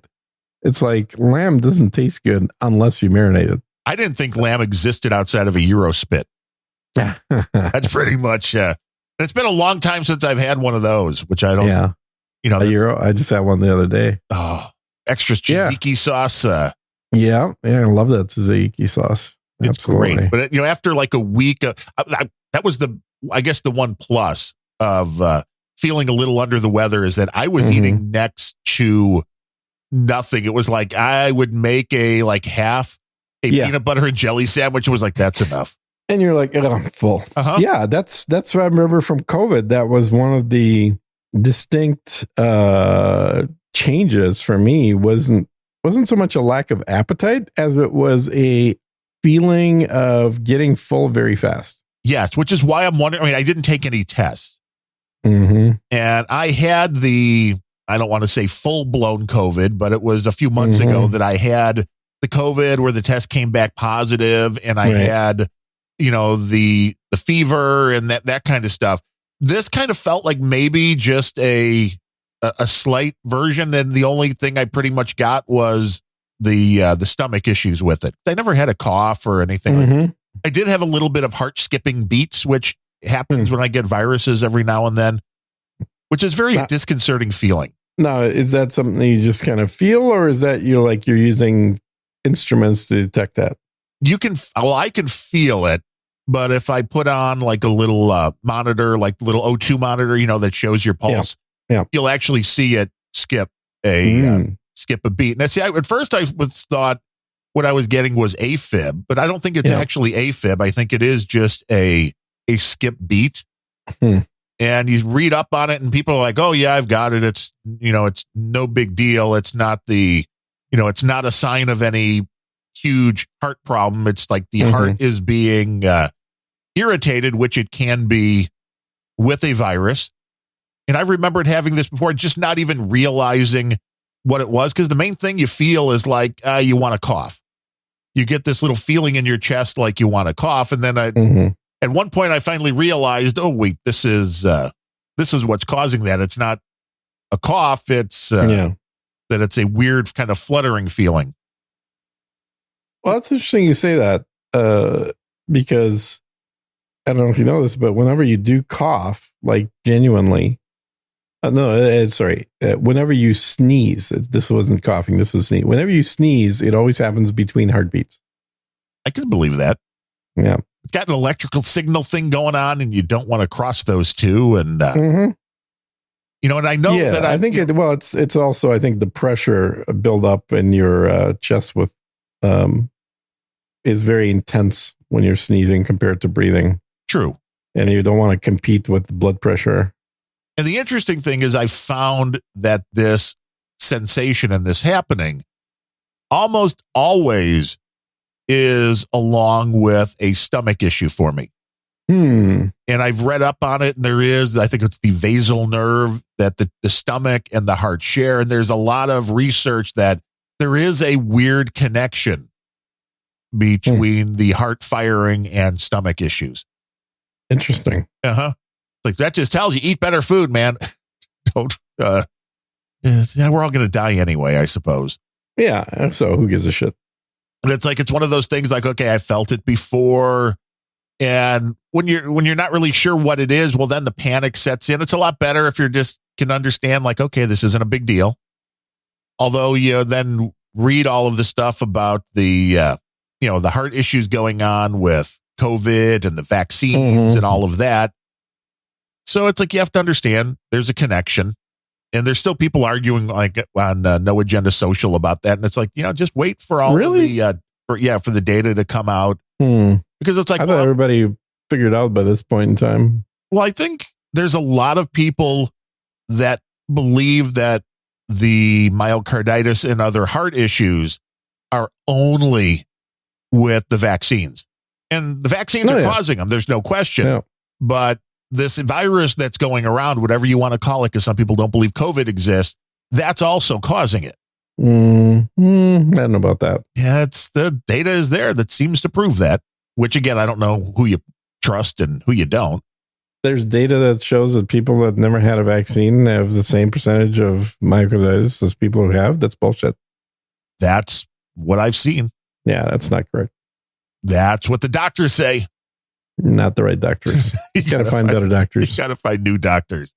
But it's like, that's it's like, this is it. It's like, but it would make sense to me. The best one I've heard recently is people saying that it's not the vaccine it's that the people that never got vaccinated reinfecting the people that did get vaccinated, that is causing the people that got vaccinated to have stronger problems with their hearts. I mean, it's just like completely twisted, bullshitted up explanation for something that is pretty fucking obvious, is that but people aren't we logical. don't know what the hell got shot up into millions of people.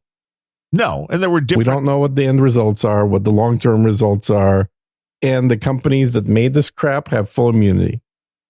Well, yeah, absolutely. But there were different things, and we're finally starting to see now, maybe over the last couple of months, when people are doing stories covering the vaccines, that they are separating out the mRNA as opposed to the non-mRNA vaccination. It's like, I get it. The Johnson & Johnson one that I took was not mRNA. They had blood clotting issues with those, but it was, from what I can tell, the side effects on the J&J stuff were going to happen within 10 to 14 days. And if they didn't, that was it. And then you were kind of clear. Where the mRNA stuff, I'm not so sure that that's not continuing to cause an issue, but it makes a certain amount of sense to me. It's like, well, the mRNA was sending in a part of this bug, or whatever you want to call it. It was sending that into your immune system for it to figure out how to fight it. Well, if the thing that they sent in was the thing in the actual virus itself that was causing heart issues, well, then it would make sense why the vaccine would also cause the said problem. Well, it would, but it wasn't. You don't really know. Well, we do know that much. I mean, what the mRNA was encoding was the spike protein. Right, which they all of a sudden went. What was interesting to me, because that went from, well, it's the spike protein that is exactly what's in the common cold. Mm-hmm. And then it was like, wait, the spike protein is the deadly part. It's like, well, wait, it can't be the same as in the cold if it's now the deadly part, because the cold wasn't. So, I mean, again, science. Let's believe the science, except we are not at the level to understand this quite yet. I'm inclined to not believe people that are in the business of making money with products. No, not to make money with the drugs. I mean, that, again, television echoing reality. I thought it was a great subline from The Big Bang Theory, which is a show most people either love or hate. Mm-hmm. But that was pretty good. The Bernice character that worked for the medical, for the drug company, and it was all just they're making up, the maladies to sell the drugs. It's like, I believe that's very true. No, totally. That's where they're making their money. There's no question about it. Did you think she had a super annoying voice or a hot voice? Annoying. I kind of thought it was hot. Well, you're a little weird. I don't know. You think? Yeah. Huh. I mean, being it was the exact same voice as the woman that played Howard's mother. It was not the same voice at all. It was very close. Yeah. It was their yell was the same, but her speaking voice was different. That's true. A little too high, a little too nasally. Yeah. I kind of like that. See, if that's what Gene's into, if that's the kind of voice you have. It's anime chick voice is what it is. Well, see, that's true. All the anime chicks speak like that. And you're like, we can get this in reality? Is it I always wonder, it's like, was that a put on? Was that her actual voice? Because there are people that, for the characters. It's not. You haven't seen interviews with her? It's not her actual voice. She said it was a voice that her aunt had. So you're just like, you would be like, hey, do the voice. Oh, yeah. Fuck yeah. No, she was an interesting character. And they kind of developed her probably the most of anybody, because she started off as a waitress and then became like a PhD person. Which is like, this is what television is. It's not reality. I mean, yeah, she could have been a waitress. She could have been a hooker. A lot of people get PhDs by doing other jobs. That's true. But they didn't really present her in the introduction episode as like, oh, yeah, this is my friend Bernadette who's working on her PhD while working here. They just kind of presented her as a waitress. Yeah, because then they thought about it after and like, hey, we could do this. Well, I'm sure somebody thought, hey, wouldn't it be funny if he starts dating a waitress, being such a genius? And then, wait, we can make her smarter than him. Yeah, that was which is kind of a trope in Hollywood these days, is that men are stupid. I mean, they're not entirely wrong, but no, but kind of there is a balance there. Yeah. Which the balance would be nice. This is why I only watch old television shows, more or less, because I'm tired of all of the new ultra woke crap. And like, no, just tell me a good story. Yeah. You know, it's okay. It's okay not to have to check all the boxes. Like, wait, we don't have 4 LGBTQ characters in this show.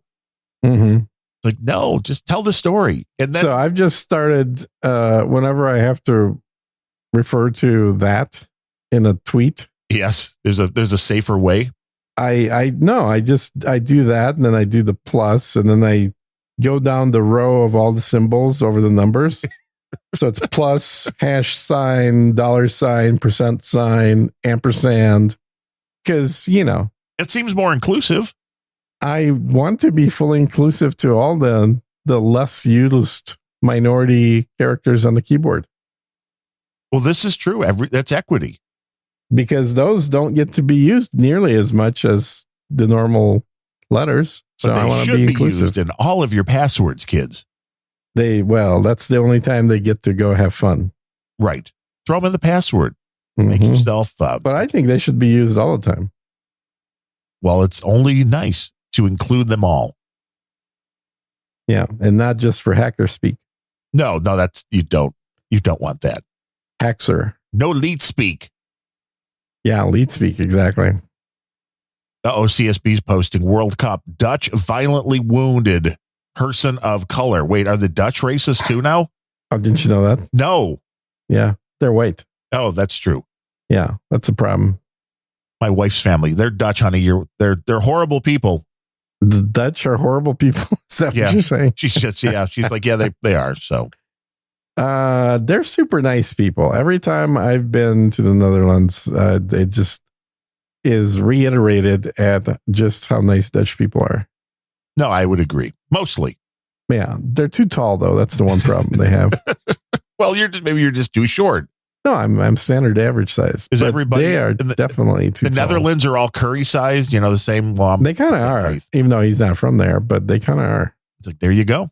He fit in. I wonder if he became taller as a result of living there. Ah, you see, it is. It's that whole thing. To like blend in with everybody else. Is it the genes, or is it your environment or your genes? That's the question. Yeah, exactly. Although I think it was probably a little bit of both in his part. But yeah, it's I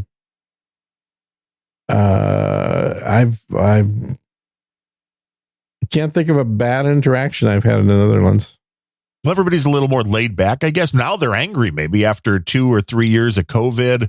Are they still doing all the lockdown stuff? I mean, I know talking just briefly. Well, they're trying to remove food from them by not allowing farmers to farm. Yes. I mean, just the brief times that I've talked to our buddy Mark from the Netherlands, Void Zero, it's like, yeah, things sound a little... Mark van Dijk? Yeah, a little crazy over there. Yeah. I mean, not that they're saying here. Yeah, I mean, we got to talk, right? The U.S. right now is completely fucked up. Yeah, from the highest level to the lowest, there's no question. Yeah. That's why we're buying ammo, man. That's what I should put on my Christmas list. Lots of 9mm ammo. Well, that could probably be a much better investment than the US dollar. Probably better than Bitcoin. Oh, yeah, definitely better than Bitcoin. I've been watching. I mean, again, I've talked about this at extent. Like in my whole life, I put like $1,000 into cryptocurrency. The rest of it's all been stuff that came in as donations that I just never took out, figuring, no, it's like playing the slot machine. And it's like, it still hurts because there's a lot of money that's gone down. I know you put a little bit in every week. Yeah. And it's like, it's gambling. I mean, it could go up. It could go way up. And I'm like, it could. Because my dad was asking about this, and I'm like, trying to explain the whole arc of this. And I'm like, well, when it hit 30, when it bottomed out that last time at like 3,700 or 38, whatever it was, I was, should I buy one? Because at the time, I had enough money, like I could put 4,000 into this. Should I buy a Bitcoin? Sure. And of course, even though it's crashed again, it's still at 16,000, which meant you'd still be 4 times your money. Yeah, but it's also a quarter of what it was less than a year ago. Correct. Which is but you think about that, it's like if you had a stock that you bought at 60,000, that you bought it, at $64, it's now trading at $16. Yeah, you'd not be happy. You're like, I remember that 3Coms. I lost well over $100,000 on 3Com. Which is why bad memories. All of these shit coins, as CSB calls them. Yeah, I don't know who you're talking about, but there's other people on No Agenda Social talk about Bitcoin and crypto. About these shit coin. It's like only Bitcoin, only Bitcoin. Yeah, and I think that's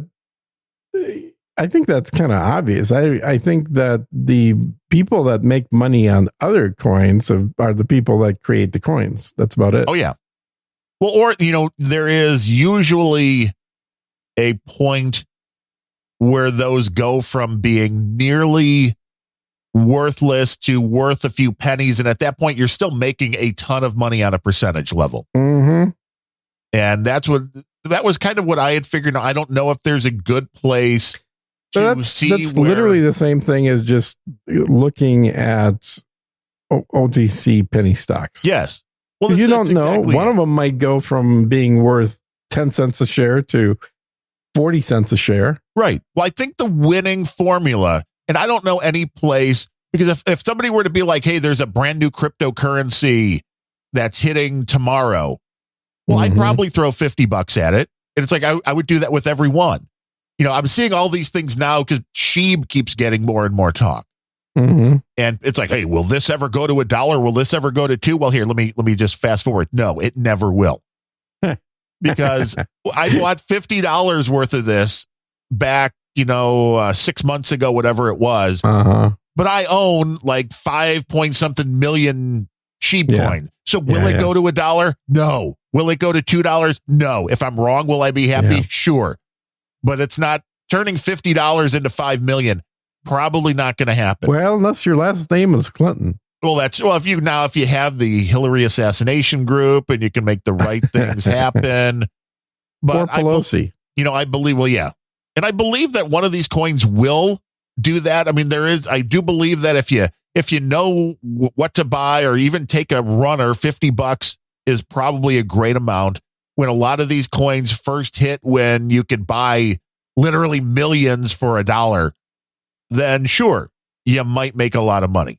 But the whole you're going to make money. Yeah, don't waste your money, people. This is just not worth it. You might as well start buying lottery tickets. Well, exactly. Well, this is exactly what it is. It is a lottery ticket. It's not an investment. So you cannot look at it that way because you're going in with very little knowledge of what's going to pop. And now it's interesting with the stock market, which is gambling to a slightly different degree. Like, the Bob Iger is coming back to Disney, up 10% in one day. Now, if you know what you're doing, if you know how to time this kind of stuff, you can make a lot of money. But it can go down as easily as it can go up. And just when you're dealing with stocks, you're under, I think, a slightly false the notion in that fact, I would control it. We don't give stock advice, but I would say I would do a put on Disney because Iger coming back isn't going to change Disney's downhill descent. No. I mean, if it does, it's not going to be for a while. It's like the Twitter thing. It's going to take some major restructuring, which major restructuring is never good for the stock price. The whole, hey, you know what? We're going to have to fire half the staff. Never good. No, that's actually pretty good because it reduces your operating expenses by a lot. That's true. You bring in more money in. And you wonder, like, how many people do you really need to run Twitter? It's a very simple thing, this concept. We are now at a point where Twitter is operating on 80% less staff than it was 2 months ago. And you know what? It's still working. And it's working better. It's amazing. Well, I love the Elon coming out every day like, hey, we hit a brand new high in usage today. Mm-hmm. Yep. It's like, that says it all. I mean, I don't think there's I think Elon's going to be very much. He's going to be courted by all the same advertisers that are pulling out right now, because he will have Twitter be profitable. Eyeballs, yeah. And the only companies that will advertise on Twitter are companies he owns. Ooh, that's an interesting concept. And nobody else will be allowed to advertise on Twitter. And they'll be like, Elon's now got a monopoly. And they're like, we'll pay you $1 million for 10 impressions. And he's like, nope.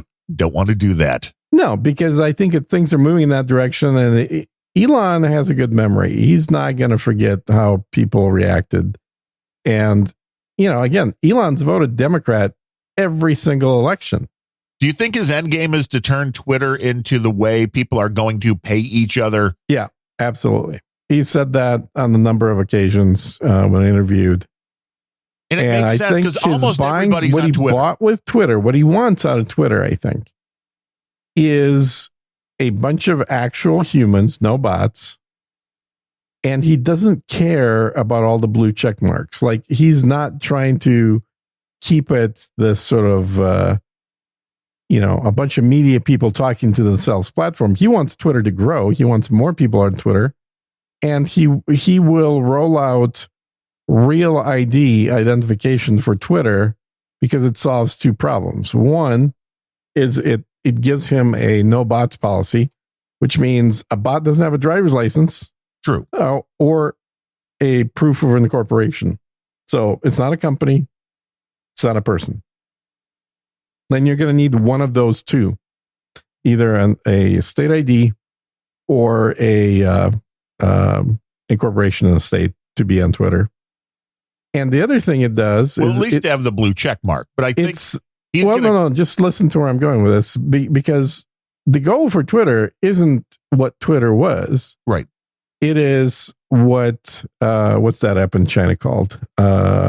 Weiwu or something, or Weibo, it's the concept of one app for everything. Yeah. And so the point is, it'll be a no-brainer, because you're like, well, no one's going to give their driver's license just to be on Twitter. No, you're right. But you already do that when you open up a bank account.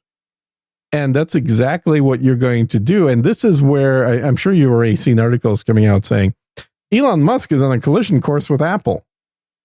Yeah, because what Musk is talking about, and what the underlying currents to this is, because the context for the news media is like, well, because he wants to bring Alex Jones back, and Apple will kick off Twitter off their platform if he does that.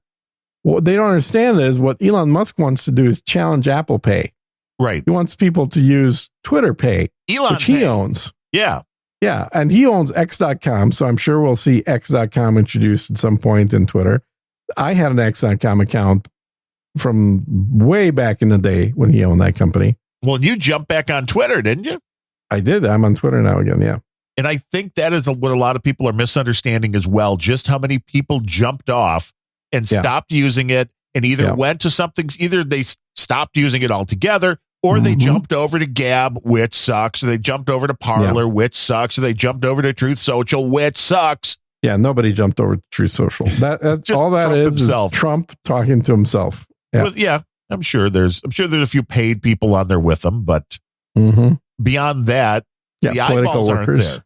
It's too fragmented. And this is, again, the case where you can't beat where the people already are. It's impossible. Yeah. All these people think they could do the Jerry Maguire move with who's with me? Nobody. Yeah. Nobody's going with you.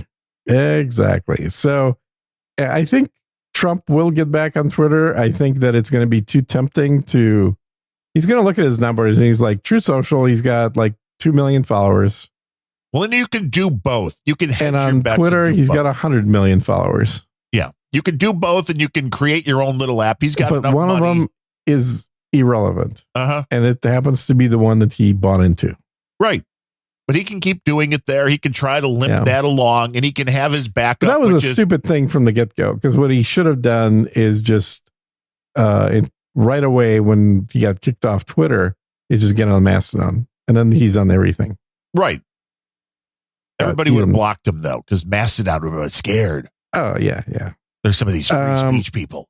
Yeah, free speech. Careful, caution, free speech is on the head. Yes. You might hear something that you don't so like. I think what Twitter Blue will ultimately be is just simply X.com.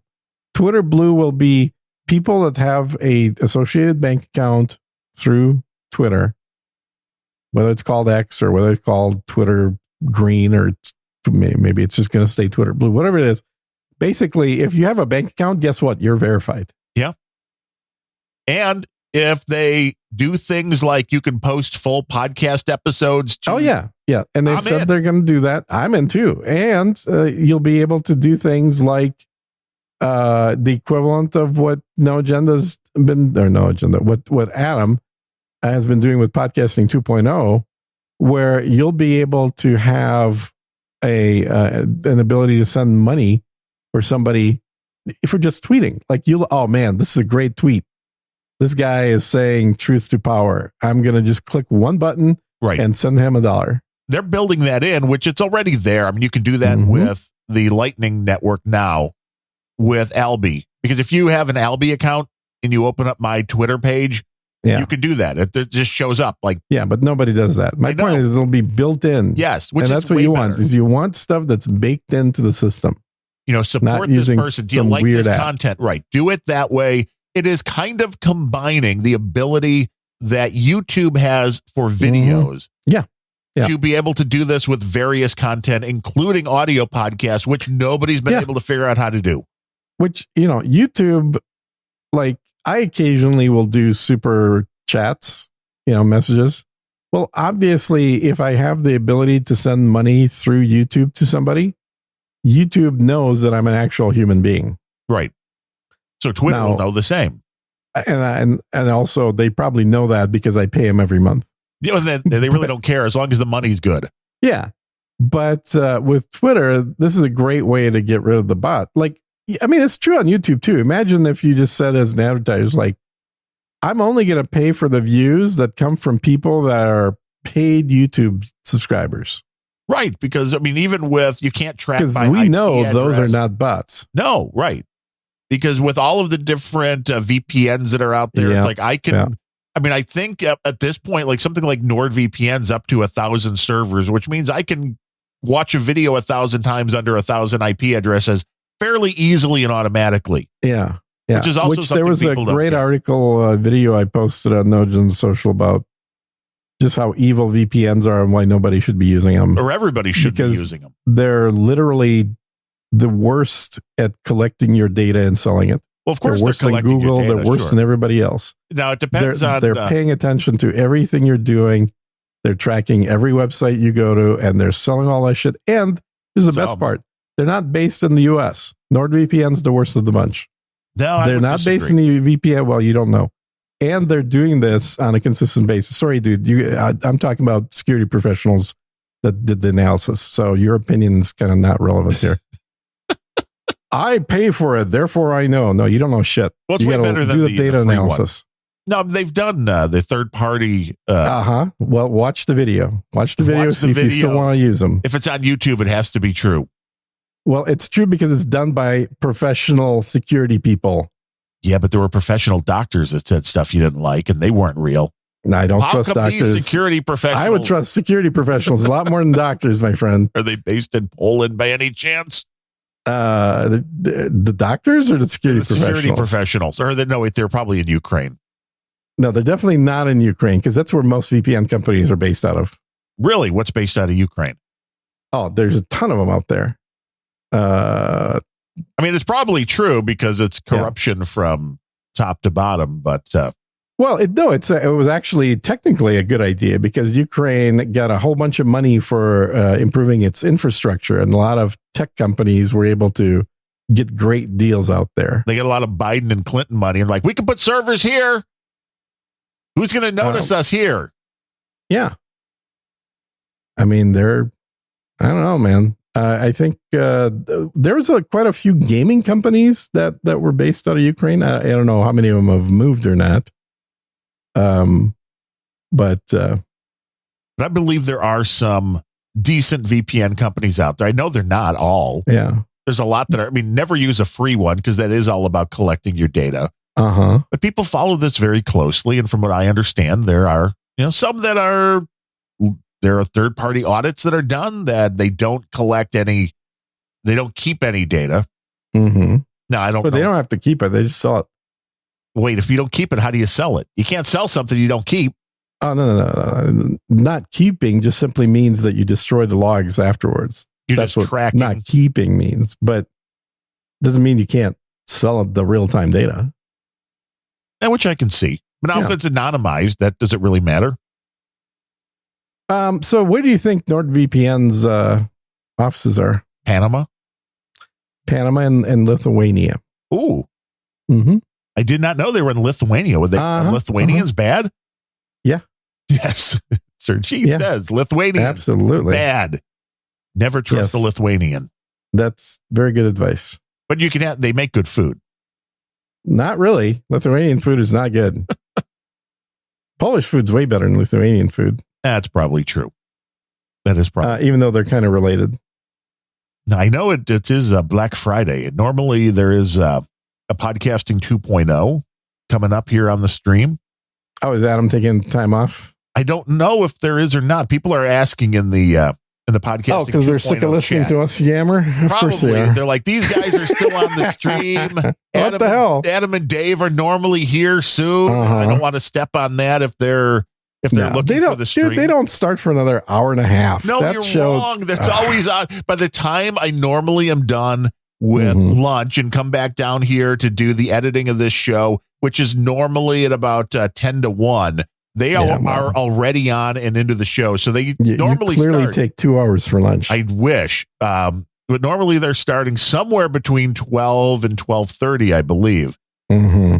But people are probably mad. They're like, this isn't Dave. I've heard it's more like 1:30 normally. No, it's not my time. I don't know what your time. What if you guys have special gene savings time or something like that going on there? It's possible. Gene savings time. Are you like one of those old folks that doesn't change the clocks when it happens and you're just oblivious to what time it really is? It's possible. It is possible. Well, I just don't think that it's anywhere near as early of a start period as a thing. Hey, so what time did they start No Agenda? Because I haven't been listening live lately. I just listened to yesterday they started an hour earlier than normal. Just to get dinner? Because it was Thanksgiving, yeah. So they'll go back to the normal time as far as I know now, back on Sunday. Mm-hmm. But we did the rock and roll pre-show, like I said, mixed with the 2-hour folk hour. And we had a gay old time on the stream for Thanksgiving. And is a 2-hour folk hour normally on right before you? On Sundays. That is the show that's on Sundays. But not Thursdays. Correct. But since this was a holiday, everybody was getting into the spirit, and really nobody was listening. I mean, the way less than a normal day, and it was probably because 1, holiday, and 2, because it was an hour earlier. There's still people for No Agenda that are coming in going, why isn't the show on? It's like, well, they changed that like a year ago now. I mean, maybe not quite, but it's been months. It just depends. People pop in, they pop out. And they're not used to change. People don't like change. Yeah. I don't know. I occasionally would turn it on live, but the problem I have is that it's not running at a 25% faster speed when it's live. And you like that to speed up. Everything's stretched out. Everything. Yeah. It seems like you're in a time warp. I don't see either Dave or Adam in the troll room, so I'm guessing maybe there is no podcast. Yeah, I just pinged Adam and asked him, and I don't see a response back, so he probably is doing something else. Because I suspect if he was sitting in front of a computer, he would have seen the message come up and responded right away. Yeah, it's a holiday weekend, though it's nice because it's like I didn't have a hard out here. The wife's just been sitting here annoying me the whole show, doing Christmas buying on the next thing over. I'm getting pop-ups on the screen like you just spent like hundreds of dollars at the Bed Bath and Body Works. I'm like, I didn't know I spent that. But it's great because when you have somebody that can do the shopping instead of you having to do the shopping, it's great. Yeah. I'm actually going to drive down to Walgreens here as soon as we're done. So we do have... Because they've been pestering me for, you need to go pick up your prescription drugs. I'm like, Yeah, they do. That my mom gets it all the time too. It's like, just leave me alone. I'll pick them up when I want. I've moved most of them to Amazon now, so they just ship them to me. Nice. But the insulin is like you got to keep it cold. Right. You got to be fresh. It's refrigerated. And I mean, Amazon does sell it, so I'm sure they can ship it in a styrofoam container with ice or something. But yeah, it's probably. I suspect that'll be a pain in the ass. So I'm like, okay, I'll just keep that one at the local Walgreens and pick it up the normal way. But fresh information coming in. You ask and you get answers with a Boostagram. Comic strip blogger says today, no podcasting 2.0. See toot from Dave, and there's a link. So no, there you go. Thank you, comic strip. Anonymous person on the internet just told us there's he always wants to. He wants to censor me. He wants to. Yes. That's lack of free speech. There's no free speech. This is a private show paid for by the hosts themselves. This is not free speech. This is absolutely. It is. What is it? This is unrelenting. Yeah. It's an unrelenting show. Unrelentingly. And exactly. Sir NetNet also came in with 10,000 sats. Says Happy Black Friday Day. I like that. Friday. That's great. I've never, believe it or not, in all the years I've been around, I've never heard anybody refer to it as that. No, but I mean, it's great if your turkey's a little Cajun Black Fried. I mean, that's Friday. So on the way back, I think from the Walgreens, I might stop by at the old grocery store that I haven't been inside of for months because I order it online. Which is actually the better just way to do peruse it. around and see what kind of post-Thanksgiving deals they have on maybe day old sweet potato pie, something like that. Okay, well, you're just talking about insulin. And I'm you're picking up insulin and sweet potato pie. Sweet potato pie. Sounds perfect. Sounds perfect to me. It's just, let me just do a little extra boost of insulin. Now I can have my sweet potato pie. I'm just hearing cause effect. Completely. Effect. No, absolutely. Absolutely. I should not be consuming any of that shit. But it does taste good, and therefore I will. But I am curious to see what turkeys and all that will be, because leading up to it, it was like price gouging in some places. Some were normal from what I saw, but there were some groceries that were like turkeys are really expensive. Now you're going to find out if they're sitting on a few turkeys like, day old turkey. Come get half these price. Things. Yeah, pennies on the pound. Come on. Yeah. We were already talking for Christmas, going to do again the big beef tenderloin. It'll be interesting to see what the prices is this year. Well, beef prices seem to be up for sure. I don't know about turkey, but beef definitely is up. Well, I think I could probably, it would be shipped frozen, I'm sure, but I can order from Adam's buddy down there in Texas and with lightning. Yeah, you could probably do that. Could be an interesting test. Yeah, I guess. I don't know. See what the local place here is usually pretty good. I mean, you are in Illinois, which does have good availability of beef. Yeah, we got the beef. We got the steak. So I don't know that you need to. But we'll do Texas. The research for the tenderloins. I mean, I don't think the best beef is in Texas. I know it's kind of a heresy to say this. Wow, in Texas, you allowed right? to say that? But I really like Kansas beef. Like if the origination of the beef is from Kansas. Yes. To me, that is going to be the best beef. We've had some really good stuff through a local butcher here. Right, but where's the beef from though? I specifically ordered the Chicago area, which they say that means that they were raised within 200 miles of Chicago, which can't. Oh, really? Interesting. Yeah. But what I like about the beef up in Kansas there is it's far enough south that they have a long grazing season, but it's also far enough north that you have a need for a higher metabolism. And I think that that creates a really good muscle. It's a tastier treat. Tastier beef. Because again, Unrelenting is just a culinary show. Masquerading as a political show. Exactly. But I think, and I tend to predominantly eat the same cut of beef, which is the tenderloin.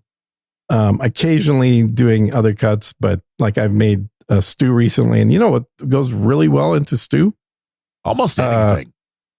Well, no, but like really well, not just okay. But the first time I've tried this, but prime rib makes really good stew. Oh, I would hope so. It should make everything. Well, but it noticeably good stew because that meat just falls apart, just right with just your tongue. Like you don't even need teeth, which is good. It's really good. Where normal meat cuts made for stew, which are kind of crap cuts that you sell, supermarket sells. Right. Well, that's usually what they're selling them for. Is like, hey, we have a use for this really cheap, fatty, right, which is not going to taste good in anything else, but it'll be fine for stew. But or if you make stew, but if you make you make hamburger out of that. But if you make stew with prime rib, you cut the cubes up, put it in there, it just is very, very good. But eating predominantly tenderloin or filet mignon, what I do when I've cooked it, and I've done like, we weren't doing the podcast yet, but a few years back I did but you know about it. I did it like over 2 months of eating nothing but tenderloin. Right. And so I had to cook it different ways and come up with different ways to, but you could definitely survive as a human on nothing but tenderloin. That's totally doable. But generally when I eat it, the only thing I do to it is I sprinkle just a tiny bit of salt because I actually want the flavor of the meat to be the predominant flavor of the dish.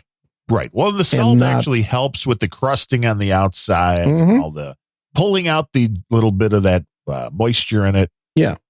Yeah, exactly. So if you slather a bunch of sauce on the meat, you're tasting mostly the sauce with the texture of the meat. But if you do very little in terms of adding flavors to the meat, you're actually tasting the meat flavor.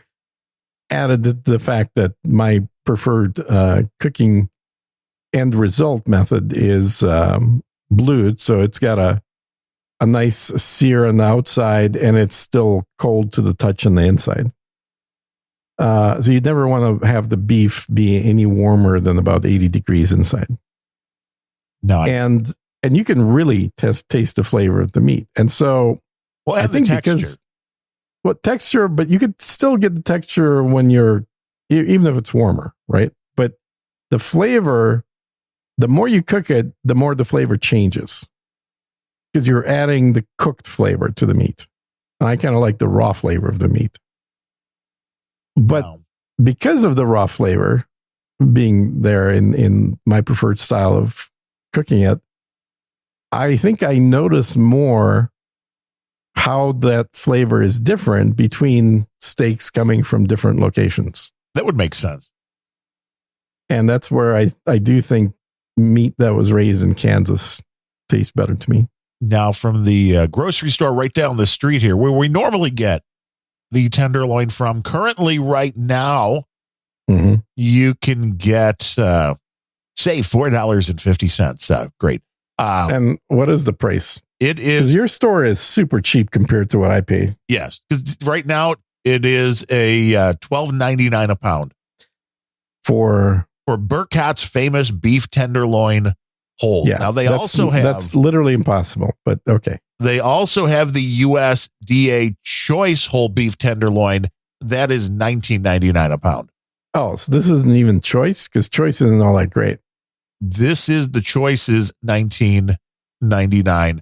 Now they're a little home brand. I don't know what it is, but it's always been really good at the price that they've got.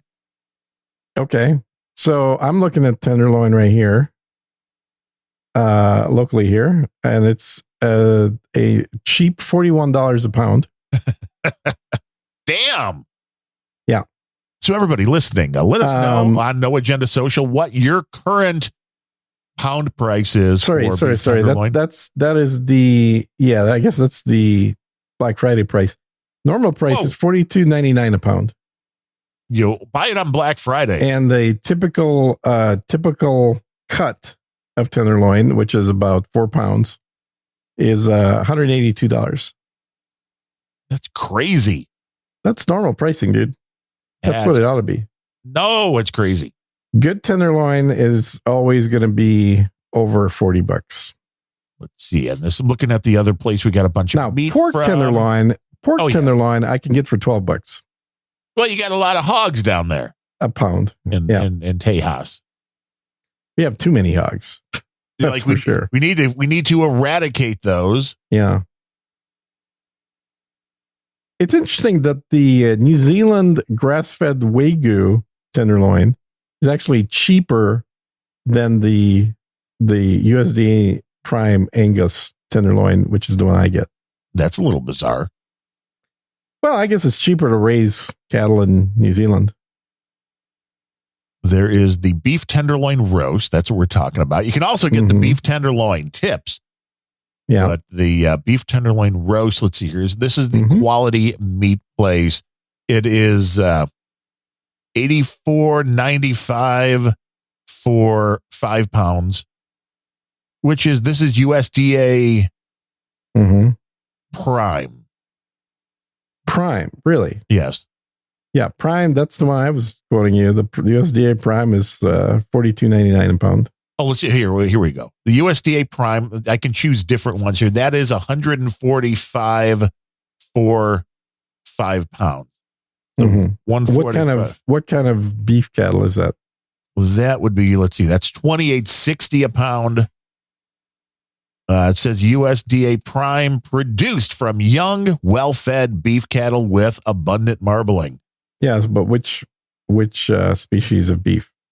I don't know if it says Angus, Holstein. I mean, what are they using? Now you can have here. Let's see. They've got the Chicago is premium black Angus, which is, like I said, they're born and raised close to home on grass pastures within 250 miles of Chicago. That is unavailable. You bastards. There you go. Now that's more like it. That's what I would expect. Otherwise, there's the Chicago 250 and the Chicago, although maybe that is just under the other one. It looks like maybe that's $155.95 for 5 pounds. So that's getting closer to $30 a pound. Huh. Now you're gonna make me want to try the better meat, man. If you want to, I mean, it's probably worth doing at least once, is buy the most expensive, and I prefer the grass-fed corn finished. That tastes better to me. Tenderloin, and then get one of the cheap ones you're used to. Make them side by side. Do them side by side. Cook them the same way, or I would actually cut them in half each. Cook half of it in exactly the same style, and then mix up the other half. But I don't know. I mean, it's hard to say, but because I do prefer my beef to be on the very rare side, I don't tend to experiment too much with cheap meats. Which makes sense. Yeah. Which, if I'm making burgers, I will obviously use much cheaper meat than I will if I'm making a steak. You buy the best tenderloin, you throw that into a meat grinder, and you got yourself a G. You know what happens if you put a tenderloin into a meat grinder? Yeah, it destroys itself, basically. It literally has zero structure. It turns into a goo. It doesn't turn into ground beef. It turns into literally snot. Yeah, I can see that. Because it doesn't have the toughness to it at all. The cells just all break apart. It would not use it for that. Again, this is a culinary show, not a political. Well, that's what people expect. That's what we're here for. The day after Thanksgiving. What other podcast of all podcasts compares tenderloin prices in live real time in multiple states? Nobody is doing that. We have a niche. There's no question. We have a niche, and that's the niche we ought to be going after right there. Yes. People who are all very big tenderloin consumers. Mm-hmm. We can pivot very easily because no matter what, it's always unrelenting. Have you made Chateaubriand? No, I've made the tenderloins. I've never gone the whole, classical preparation. I've had it. Try that. That's another good way of doing it. I mean, it's like, hey, you can add a nice little sauce to the concept that will raise your heart attack rates. But it's you still live in delicious. Chicago. Yeah, heart attack rates is what you're all about. We have hospitals and ambulances standing by. Uh-huh. Yeah, there's no lack of trying with the food. You just have to be able to moderate. You just don't overeat just because you got all of the, turkey. It's like, it's okay. You can have some. tomorrow you can save some for, sandwiches. It's good. Yeah. You don't have to eat it all in one day. Well, it's not quite Chateaubriand, but what I like to do when I go to, what the hell's the place called? The Fogo de Chao. Is if you go to Fogo de Chao, which I assume everybody's been to, because it's all over the country. Never heard of it. You got to be no. Seriously, you never heard of Fogo de Chao? No, could you spell that for one? FOGODECAOE.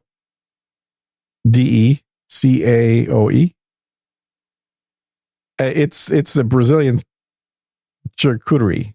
It's a steakhouse. Ah. So they have all you can eat Brazilian steak. Which sounds good. If you are the opposite of a vegan, it is exactly the restaurant you want to go to. It's like all meat all the time. All meat served to your table. So the Brazilian steakhouse concept is sort of like dim sum, because what you have is you have the gauchos, which is the cowboys wearing the traditional garb, bringing a skewer of meat around the tables. And if you want to get some pieces of that meat from the skewer, they will trim them up for you and put them in your plate and then move on to the next person. And so there's a constant, just rotating supply. A parade of meat. A parade of freshly cooked meat, both beef, chicken, pork, you name it, that is flowing between tables.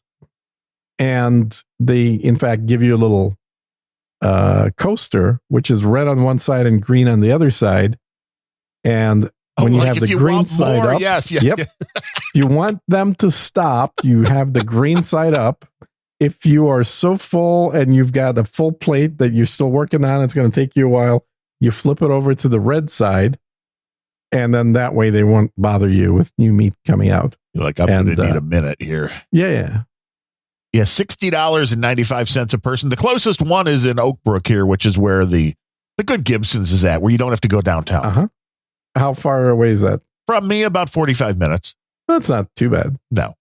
But luckily for me, it's 3 miles away. See, now that's, are you on the, they know you. They're like, you don't even need the little. Well, they don't post-COVID. Pre-COVID, they absolutely knew me because I would eat there like once a week.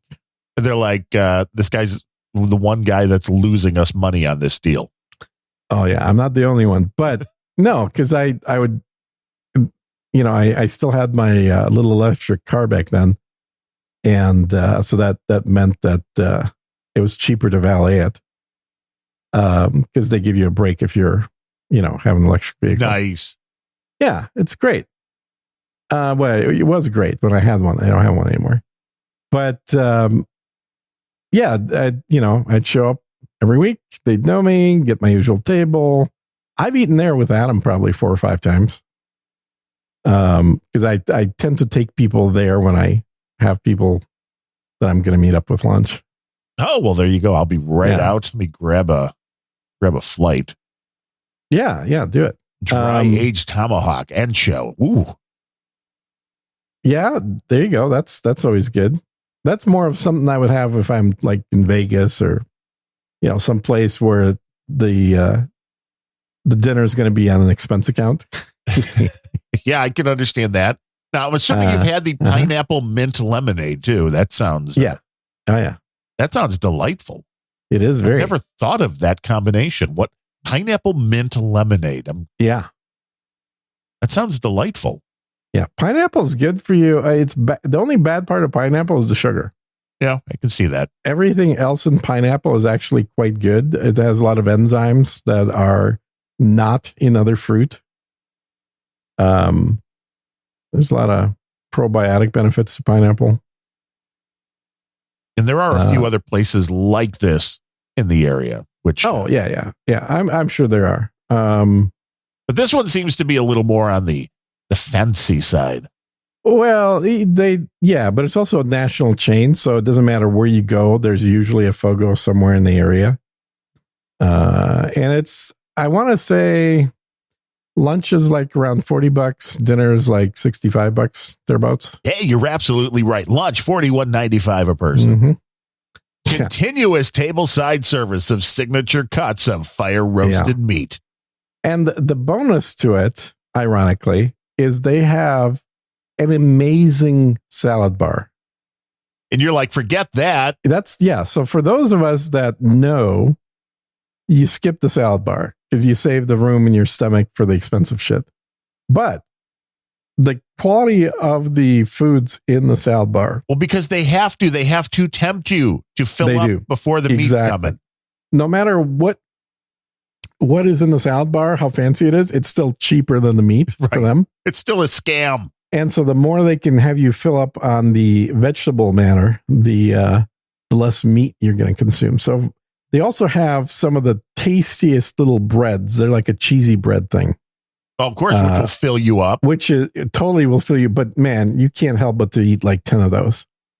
And they're so good. But anyway, the reason I started talking about it is because I mentioned Chateaubriand. Everything. Yeah, well, we were talking about Chateaubriand, and they have a pork cut that is wrapped in bacon, which it should be. So it's like a bacon wrapped pork. It's like a Parmesan pork thing wrapped in bacon. And what I see most people doing is they'll cut it up with their knife into pieces, but they'll basically just eat it with the bacon, and that's wrong. Well, I mean, I can't tell people what they should do, but what I do and what I think is they would enjoy if people did it as well is the bacon's just there to keep the juices in it. It's not actually to eat. So you cut the bacon off, and then what's underneath is just a really juicy piece of meat. Wait, you're suggesting not eating the bacon? Yeah. Yeah, the bacon just gets thrown out. It's kind of like the turkey after you eat the skin. You just chuck the turkey. Right. Just throw it right out. Same thing here, except the other way. So you chuck the bacon and you just eat the actual meat in the inside. It's a system. It is. And then, I mean, look, don't get me wrong. There's ways to eat bacon, and I enjoy bacon. I made a very, very tasty bacon apple pie, where the lattice work of the top of the pie was actually made of bacon. Whoa. Yeah, I got pictures. I might stick one up on Notre Dame Social. Now that sounds delightful. It was very good, and it was crunchy, and it was a sort of a cinnamon apple pie in a pie crust, but the top was actually the lattice was made of bacon. Now, I mean, I know you've had pretty much every other job in the history of jobs. Have you ever been like a pastry chef or a chef? So I did start cooking school at Cordon Bleu. See, now that I believe. Yeah, but I can't say I really even went there because I got as far as like paying for it. Then you're like, forget it. No, well, kind of, but I mean, I had full intentions of doing this. And the cool part was you get to do a part of it in France. But I got a contract, and I think this was my Target project from Target that, obviously had a timeline that I couldn't say, oh, can I do this a year later, guys? Right. And there was good money after I come back. There was very good money in that. And I was like, fuck, okay, I'll have to come back to it. And then I never came back. Well, let's see. Let's try to get enough donations to send Gene to cooking school in France. Yeah. Yeah. That would be awesome. I mean, they don't have electricity or won't soon, I guess. But other than that, they also don't have the natural gas to run the stovetops. They're making that illegal, like in California, so you won't be able gas cooking. Yeah. Yeah. And there's still carve outs for restaurants, but they're going to screw that up as well. Yeah. I mean, the beauty of gas cooking is just the instant heat and infinitely controllable temperatures. Because electric stoves tend to be slower to apply the heat because they got to heat up first. And also, the way they work is essentially oscillating full power and no power. Right, like the microwaves. So, yeah. And so what you have is just fast on off that simulates heat, which is not as consistent as gas heat. But you can get like professional standalone induction cooktops that they're ridiculously priced. Yeah. But they're controllable literally up to like 5 degrees. So it'll maintain the temperature within 5 degrees of your setting. Which, if you're doing anything with sauces, you really need that fine level of control. But I'm also a big fan of sous vide, which also gives you literally to the degree control. Yeah, I've never tried that. Oh. Okay. Well, one of those is definitely on sale on Black Friday. You may need to pick up a sous vide. Yeah. Cook your food in a bag and water. Your life will never be the same. It is amazingly consistent. The only thing about sous vide is it's generally a slower way to cook. So think of it more like a smoker than other methods of cooking. That would make sense. You're doing lower temperature for a higher duration of time. It's like the old-fashioned crock pot. You're just slow and lowing, just in a different way. Yeah, exactly. Which is appropriate for some food, but like when I make stew, I do it in a pressure cooker. And so you have what takes literally 25 minutes, but it tastes like it's been cooking for the last 4 hours. That's a plus. So sometimes you just got to know when you need to pressure cook, when you need to sous vide, when you need to convection oven or air fry. Yeah, too many kitchen gadgets, dude. That's the other problem, is that you end up filling up your kitchen full of gadgets. Tune in to Unrelenting to find out what to do with all those kitchen gadgets. The Unrelenting Cooking Show, the best podcast that talks about the price of filet mignon in different states in real time. Of course. That's what people come for. I mean, if you're looking for podcasting 2.0, they're not here. No. Where are they? We don't know. They could be anywhere. You could boostergram us instead, but no, I see you're not. They get a lot of boostergrams on podcasting 2.0. Well, people like that because that's their tech. Yes. Tech. So I'm looking forward to the day when we can get some dollar boosts coming in through Twitter on our podcast. That would be awesome. I want to use some Elon cash. Yeah, well, if it's going to have that, it's going to be Dogecoin. That's it. That'll be the if it's going to be anything other than US dollar, right? It'll be Dogecoin. Right. I wish it was Sheeb because I have that, but not Doge. But it's okay. It's like a sister currency or something. I hear you can trade back and forth in those things. Could you? You can convert one into another? How does that even work? Well, you're going to pay 5% every time you do it, but yeah. Right. How do you do that? This is all very confusing. I know. Stay tuned for the Unrelenting Bitcoin Show, where we can explain how to convert different currencies. People will love that. We're just as accurate as anybody else in the market. That's probably true.